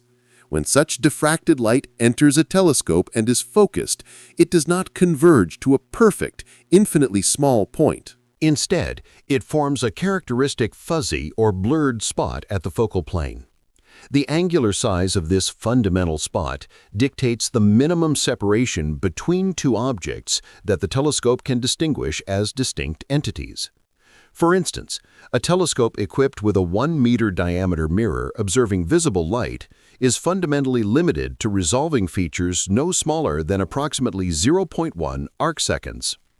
While this value may seem infinitesimally small, it proves utterly inadequate when applied to observing objects of planetary scale situated light years away. Consider an object comparable in size to a comet's nucleus, positioned merely 3 astronomical units from Earth, a distance within our own solar system where such bodies have been observed. From our vantage point, the diffraction limit of a 1-meter telescope would be far insufficient to discern any surface structure. The object would manifest merely as a faint, unresolved blob, potentially exhibiting some smearing effects caused by the comet's surrounding coma, yet offering no glimpse into its actual form or internal details. The means by which astronomers overcome this fundamental diffraction barrier lies in the technique of interferometry. Instead of relying on the light collected by a solitary telescope, this method employs multiple telescopes positioned at considerable separations from one another. The collected light from each telescope is then carefully combined or interfered. This combined data effectively simulates the operation of a single virtual telescope possessing a mirror diameter equivalent to the vast distance separating the individual telescopes, the baseline. Crucially, the resolving power achieved through this technique is governed not by the size of the individual mirrors, but by the immense distance between them. This principle has been successfully implemented for decades within the specialized field of radio astronomy, where the longer wavelengths of radio waves make the technique more readily applicable than it is currently for visible light observations. Imagine vast networks of antennas spanning the New Mexico desert or the Chilean Andes, linking multiple radio telescopes together to synthesize images exhibiting astonishing sharpness and detail. This technique reached a historic milestone in 2019 when the Event Horizon Telescope collaboration employed very long baseline interferometry. They united radio telescopes positioned across the entire globe, creating an artificial observational baseline equivalent to the planet's diameter. This yielded a resolving power of 20 micro-arcseconds, sufficient to discern intricate structures within the swirling accretion disk encircling the supermassive black hole located millions of light-years away in the Messier 87 galaxy. While radio interferometry has achieved these remarkable results, optical interferometry presents significantly greater challenges. The fundamental reason lies in the nature of the light waves themselves. Visible light waves are substantially shorter than radio waves. Consequently, the technological requirements for optical interferometry demand extreme levels of precision in every aspect of the system. Despite these heightened difficulties, the necessary technology does exist. Facilities such as the Very Large Telescope Interferometer, situated in Chile, and the Keck Interferometer in California, routinely combine light collected from multiple telescopes. This permits astronomers to resolve minute surface features on distant stars, capture clear images of binary star systems, and precisely determine the sizes of asteroids. Recent years have witnessed substantial progress in this demanding field. In the years 2024 and 2025, significant technological advancements occurred. New adaptive optics systems now correct for the blurring effects of atmospheric turbulence in real time with improved accuracy. Enhanced beam combiners have been developed, allowing more telescopes to be linked together with greater sensitivity and efficiency. Furthermore, sophisticated new algorithms reconstruct astronomical images from complex interferometric data with markedly higher fidelity and detail. The tangible outcome of these combined innovations is the unprecedented ability to resolve structures on much smaller and fainter astronomical objects than was achievable just a few years prior. Envision directing such a powerful optical interferometric system towards the comet designated 3I Atlas. Imagine strategically combining light collected by numerous large telescopes scattered across the globe. This sophisticated technique, known as interferometry, could achieve effective baselines stretching hundreds of meters or even approaching a full kilometer. Such immense resolving power would fundamentally transform our view of distant targets. Instead of merely capturing the nucleus of Comet 3I Atlas as a single unresolved point of light, we could potentially discern its actual shape and internal structure. We might observe distinct asymmetries across its surface, identify specific landmarks or terrain features, and witness jets of gas and dust erupting precisely from particular locations. Furthermore, if the nucleus possesses any internal organization, perhaps vents venting material or panel-like structures that disrupt the expected randomness of a natural rubble pile, this technology might reveal those telltale signs as well. Of course, the principal challenge lies in the nature of Comet 3I Atlas itself. The comet presents a faint, rapidly moving target against a fixed backdrop of stars. Interferometric observations inherently demand lengthy integration times to accumulate sufficient signal strength from such a dim object. Simultaneously, the comet's continuous orbital motion means its position shifts appreciably during these extended exposures. To overcome this, we would require highly specialized tracking systems capable of anticipating and compensating for this motion.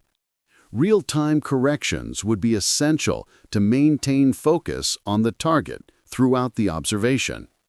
Furthermore, constructing a complete, high-quality image likely necessitates multiple, carefully coordinated observing runs conducted over time as the comet's orientation relative to Earth and the Sun changes. Despite these formidable technical hurdles, achieving such detailed observations is not beyond the reach of current astronomical capabilities. The feasibility hinges primarily on sufficient scientific motivation. If a significant contingent of astronomers champions the cause and persuades observatories of the paramount importance of studying Comet 3I/Atlas in such intricate detail, the necessary resources and observing time could indeed be allocated. What, then, would we hope to discover? In the case of a purely natural comet nucleus, our expectations are clear. We would anticipate an irregular, non-symmetrical form, reminiscent of common household objects like potatoes or peanuts. Its surface should bear the scars of countless collisions, appearing heavily cratered, with jets emanating from specific, localized regions where solar heating triggers activity. The overall structure would appear chaotic and unorganized, sculpted by billions of years of impacts and the repetitive stress of thermal cracking, showing no inherent symmetry or planned design. Conversely, if the object were artificial or engineered, we might detect something profoundly different, notably deliberate symmetry suggesting intentional construction. Subtle patterns would likely betray the object's nature rather than anything so overt as flawless symmetry. Careful observation might reveal deliberate regularities, surfaces composed of distinct panels or shields, regions exhibiting contrasting reflectivity or texture compared to their surroundings. One could anticipate seeing ventilation shafts or ports arranged in precise geometric patterns, equally spaced around its equatorial midsection, or aligned precisely with its rotation axis. Evidence might also exist for a layered construction, suggesting a distinct outer shell encasing a separate inner core. The most intriguing feature would be the persistent, immovable dark lane crossing its surface. Direct high-resolution imaging of this unyielding blemish would prove profoundly significant. If this dark region constitutes a shadow cast by some internal architecture, then such imaging could potentially unveil the nature of the structure casting that shadow. Conversely, if it represents a genuine surface characteristic, perhaps a deep crevice, a seam, or a vast panel, resolving its exact orientation and physical extent would provide crucial insights. Directly resolving this enigmatic feature would, regardless of its origin, answer numerous pressing questions about the object's composition and function. Furthermore, employing time-resolved interferometry offers another powerful investigative avenue. By meticulously tracking how the object's structure evolves as it rotates and as its internal activity fluctuates, scientists could glean vital temporal information. A particularly critical observation would involve the object's jets.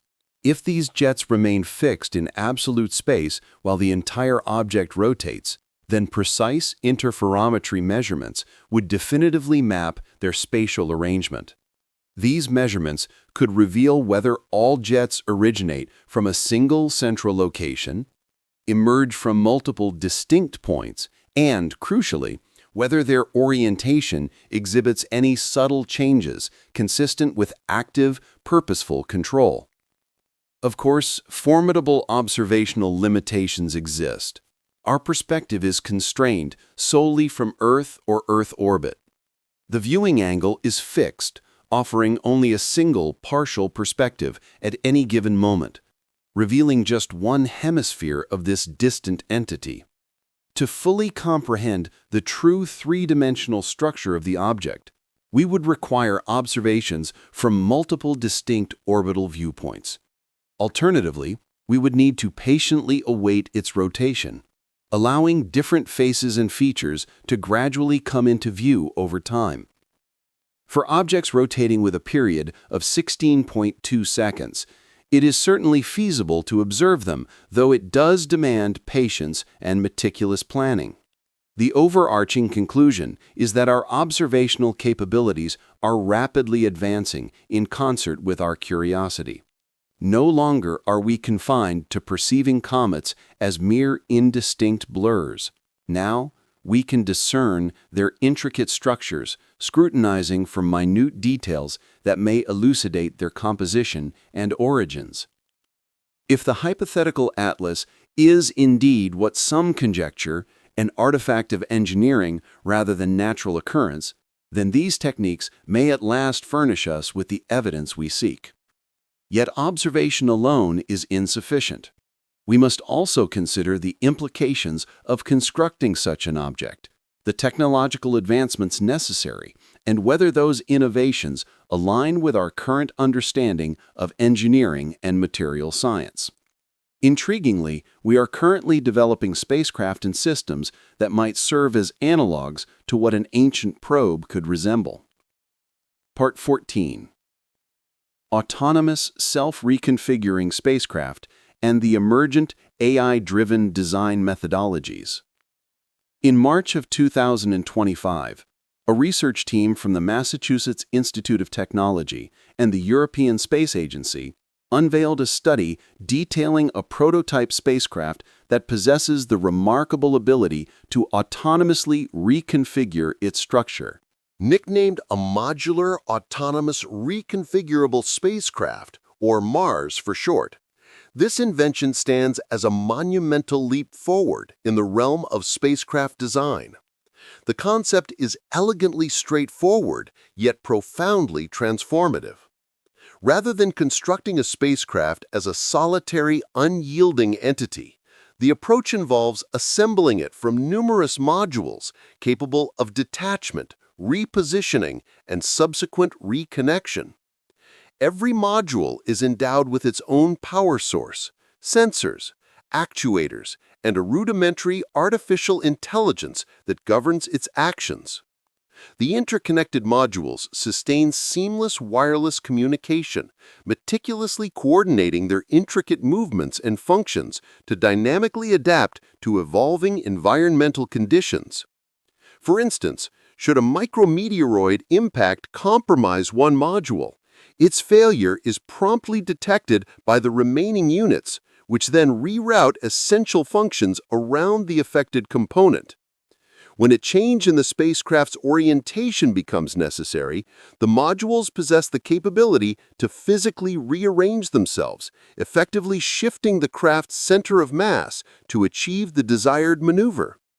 Furthermore, if the efficiency of a solar panel diminishes over time, the modular system can reconfigure its structure to optimize the utilization of the remaining available power. This architecture demonstrates remarkable resilience, profound adaptability, and the capacity for extended autonomous operation without human intervention. Detailed ground-based testing has been described, alongside concrete plans for a demonstration mission planned within low Earth orbit. While the underlying technology remains firmly within the experimental phase, the fundamental principles governing its operation are sound, and the results gathered thus far are genuinely encouraging. What stands out most strikingly is the realization that such a modular system embodies exactly the kind of architecture essential for a long-lived probe engineered to survive for millions of years. Contemplating the immense challenges inherent in constructing something capable of enduring such vast timescales reveals a relentless cascade of degradation. Materials inevitably break down, electronic components succumb to failure, cosmic rays induce disruptive bit flips within computer memory, micrometeoroid impacts puncture protective surfaces, solar panels progressively lose efficiency, and batteries eventually deplete their stored energy. Over timescales measured in millions of years, the conclusion is inescapable. Everything ultimately breaks down. However, if the probe is constructed as a modular assembly, possessing the innate ability to repair itself through the strategic rearrangement of its components, and further capable of isolating failures while rerouting critical functions around compromised sections, then its potential longevity could vastly exceed that achievable by any single monolithic structure. Crucially, damaged modules within such a system could potentially be discarded or their undamaged components cannibalized to sustain the operation of the remaining functional elements. Here is the meticulously reworked text, expanded to approximately 50% longer, while preserving all original meaning and strictly adhering to your requirements.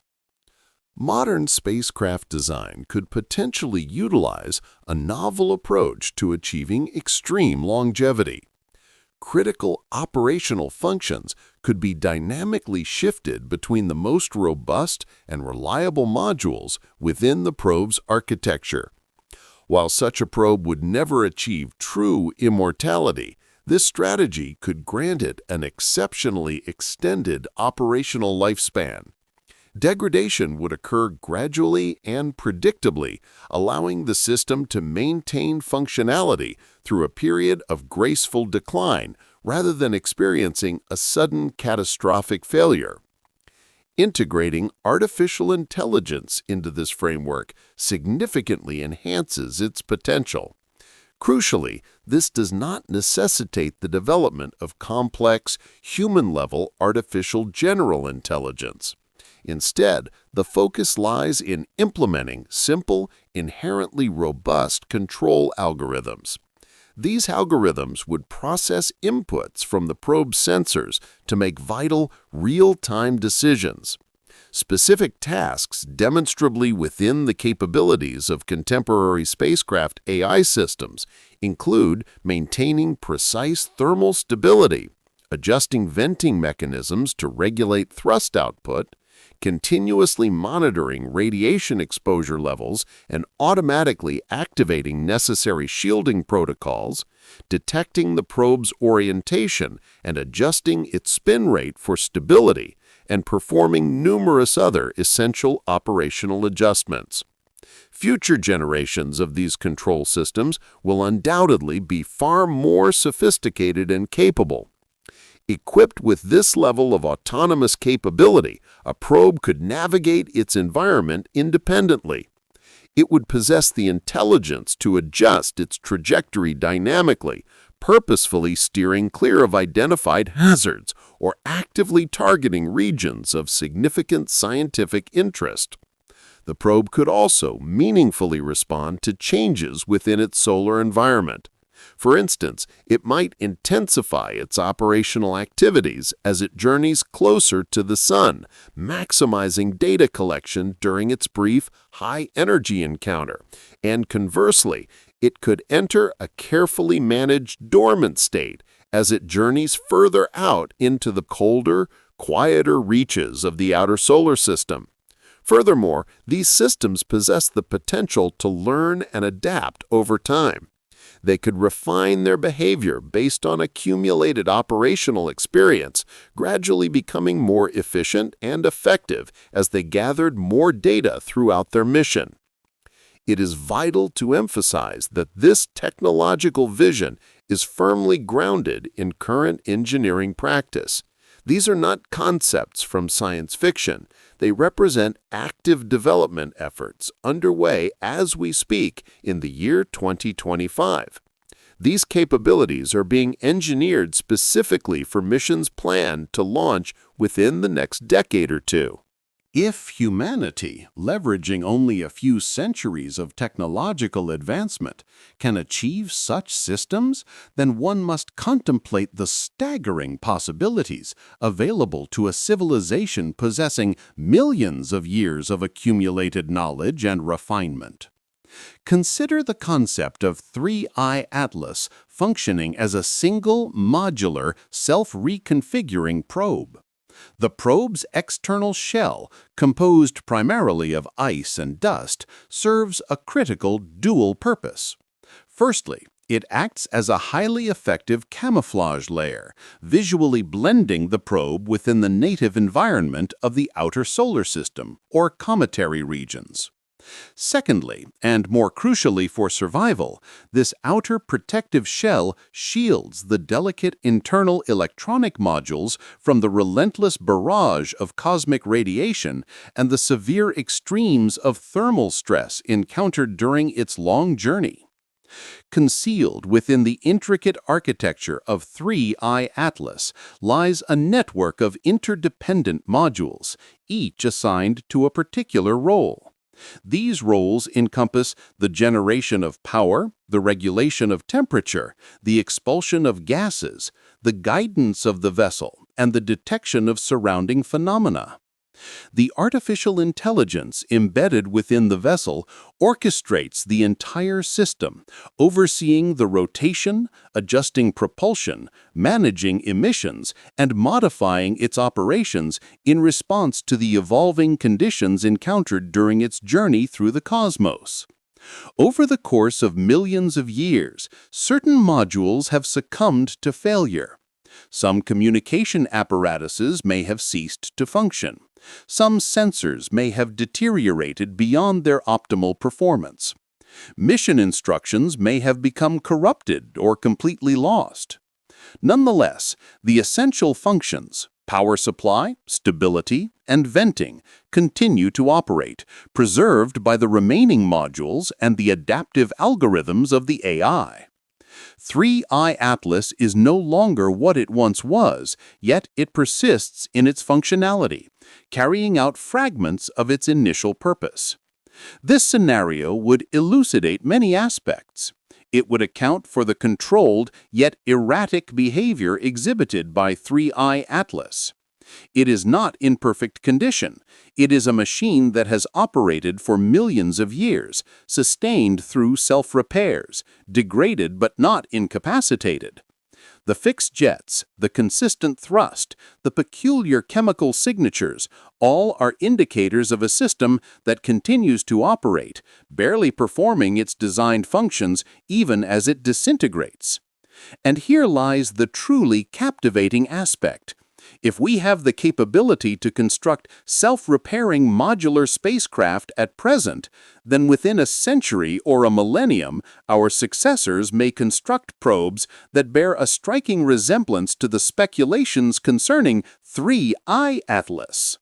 Long-lasting, autonomous devices designed to masquerade as ordinary natural objects, intended to traverse the cosmos and endure for geological epochs. Should humanity succeed in constructing such probes and dispatching them into the vastness of space, it's conceivable that in the centuries or even millennia to come, other civilizations might stumble upon these artifacts and pose the very same inquiries that occupy our minds today regarding the enigmatic 3-eyed Atlas. These questions would be: is it a project of nature? Is it the work of intelligence? And who could have crafted such a marvel? Why was it created? This line of thought leads us to a pivotal aspect of our inquiry. How are we, in our current state of knowledge, to discern an artificial creation from its natural counterparts? How could we differentiate between the peculiar but organic and the truly crafted? The answer lies in the development of superior instruments, more sophisticated algorithms, and innovative methodologies for scrutinizing the data at our disposal. Herein lies the relevance of artificial intelligence, our artificial intelligence stepping into the limelight. In the 15th installment, we delve into AI-driven anomaly detection, a breakthrough in the spectral patterns of exoplanet atmospheres.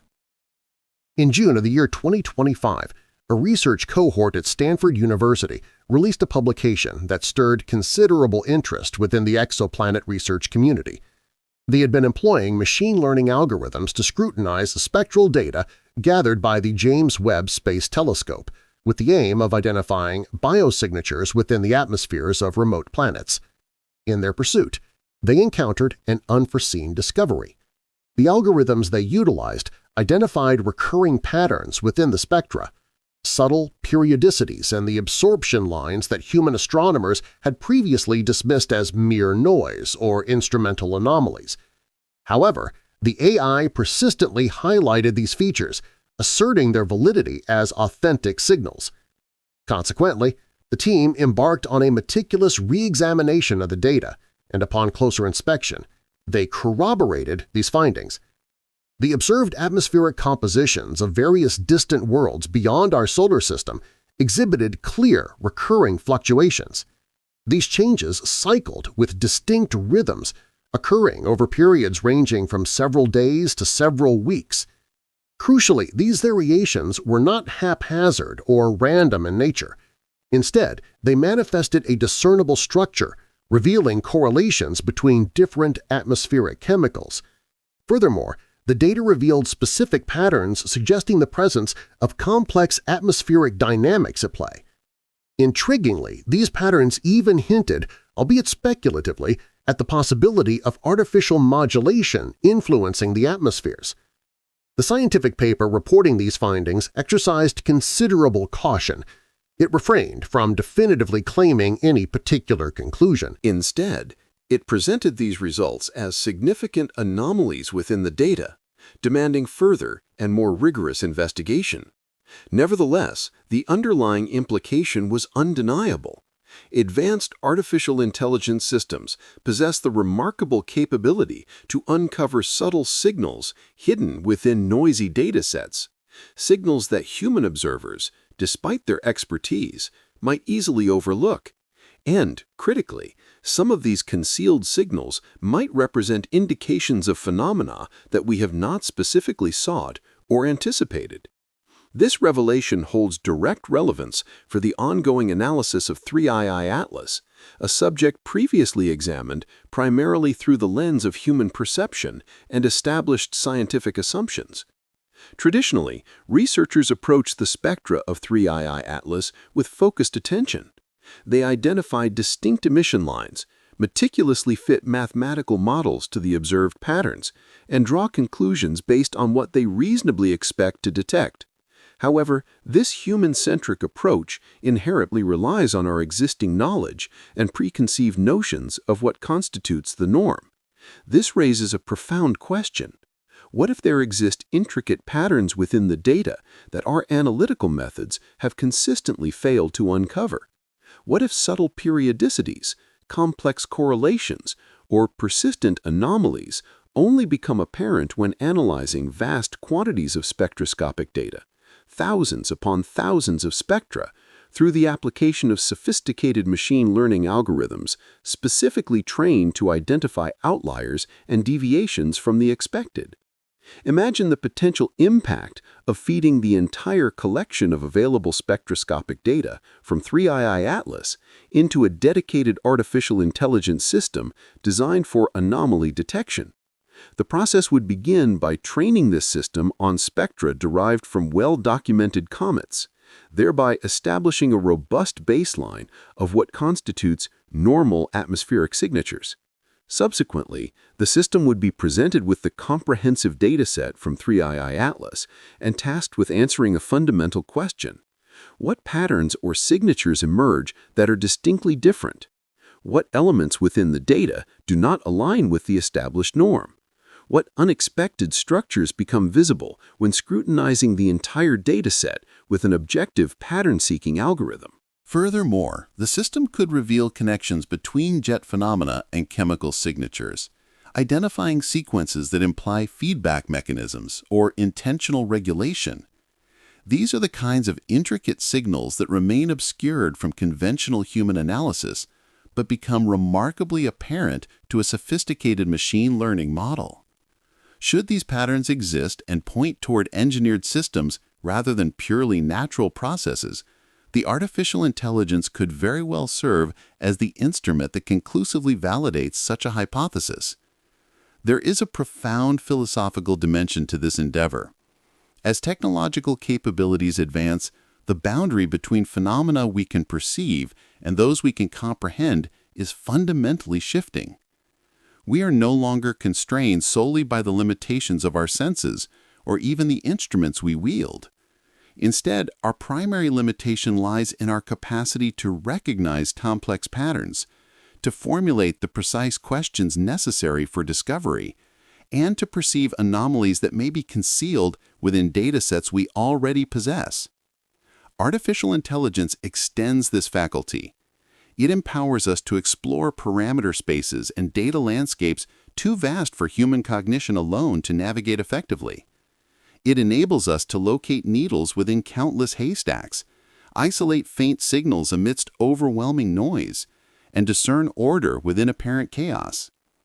If the 3I Atlas was indeed constructed by an intelligent entity, artificial intelligence might prove to be the means by which its artificial nature is revealed. This would not stem from artificial intelligence being inherently superior to human intellect, but rather from its capacity for constant vigilance, its objective processing devoid of emotional influence, and its freedom from the ingrained biases that color human perception. It approaches the data without presupposing that comets or any celestial body must necessarily be products of natural processes. The approach fundamentally differs from dismissing unusual findings as mere instrument flaws.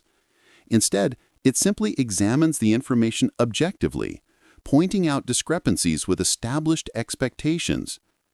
Once artificial intelligence systems become commonplace in analyzing astronomical observations, consistently identifying irregularities, we could potentially uncover numerous examples akin to 3A Atlas.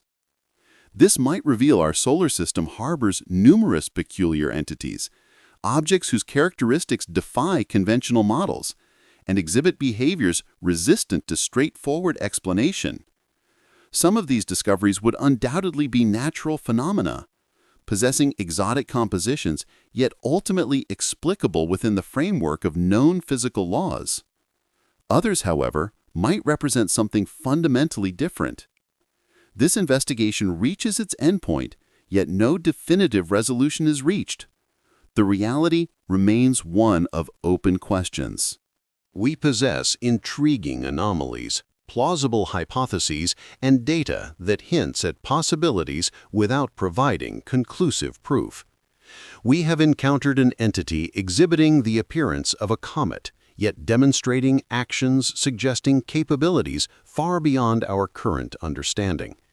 This situation fosters a growing realization that perhaps, just perhaps, we might be observing the initial signs of indigenous intelligence within our own solar neighborhood. Should this hypothesis prove accurate, and if 3-eyed Atlas truly constitutes an artificial probe crafted by a long-vanished civilization dwelling in the remote depths of the outer solar system, the implications would constitute the most momentous discovery in the annals of human existence. It would irrefutably demonstrate that we are not solitary beings in the universe. It would confirm that intelligent life has emerged within our own cosmic backyard, not merely on a single world, but at least on two separate occasions. It would suggest that the galaxy teems with such artifacts, drifting silently through the vast emptiness, patiently awaiting discovery by future explorers. Even if subsequent investigations reveal the three-eyed Atlas phenomenon to be a perfectly natural occurrence, albeit one possessing unusual characteristics that are ultimately explainable through known physical principles, the very pursuit of understanding it has been profoundly valuable. This quest hasn't merely sought answers, it has fundamentally shifted our perspective. It has compelled us to reconsider our understanding of the solar system itself, to view comets not as simple icy rocks, but as complex entities holding potential surprises, and to critically reassess the very nature of the search for intelligence beyond Earth. Far from being a fruitless endeavor, it has acted as a powerful catalyst, propelling us towards the development of entirely new technological capabilities, innovative research methodologies, and fresh perspectives for interpreting celestial phenomena. Most significantly, it has served as a potent reminder that the universe operates on scales of strangeness, intricate complexity, and involves infinite possibilities than any human imagination could previously conceive. So, what unfolds next in this unfolding narrative? The imperative is clear. We maintain vigilance. We continue meticulous analysis of all available data. We relentlessly advocate for enhanced observational capabilities, for missions designed to achieve unprecedented proximity and direct study of the three-eyed Atlas object. We invest in constructing superior telescopes capable of peering deeper into the cosmic abyss, in advancing artificial intelligence and computational tools that can discern the subtle and unexpected, and in developing sophisticated instruments primed to detect anomalies that defy conventional explanation. Crucially, we cultivate an attitude of openness and curiosity, embracing the very real possibility that the cosmos possesses the capacity to astonish us anew, that the answers we seek regarding life, intelligence, or cosmic phenomena may reside closer at hand than previously theorized. For suspended within the vast, silent ballet of the cold depths, wrapped in the frigid embrace of ice and perpetual shadow, exists an enigmatic object stubbornly refusing to conform to the ordinary. Whether it represents a comet of extraordinary complexity or something entirely unforeseen, it stands as a silent sentinel, issuing a challenge, daring future generations to scrutinize its secrets with ever greater scrutiny and humility. And perhaps, just perhaps, it awaits our collective understanding to finally grasp what it truly represents.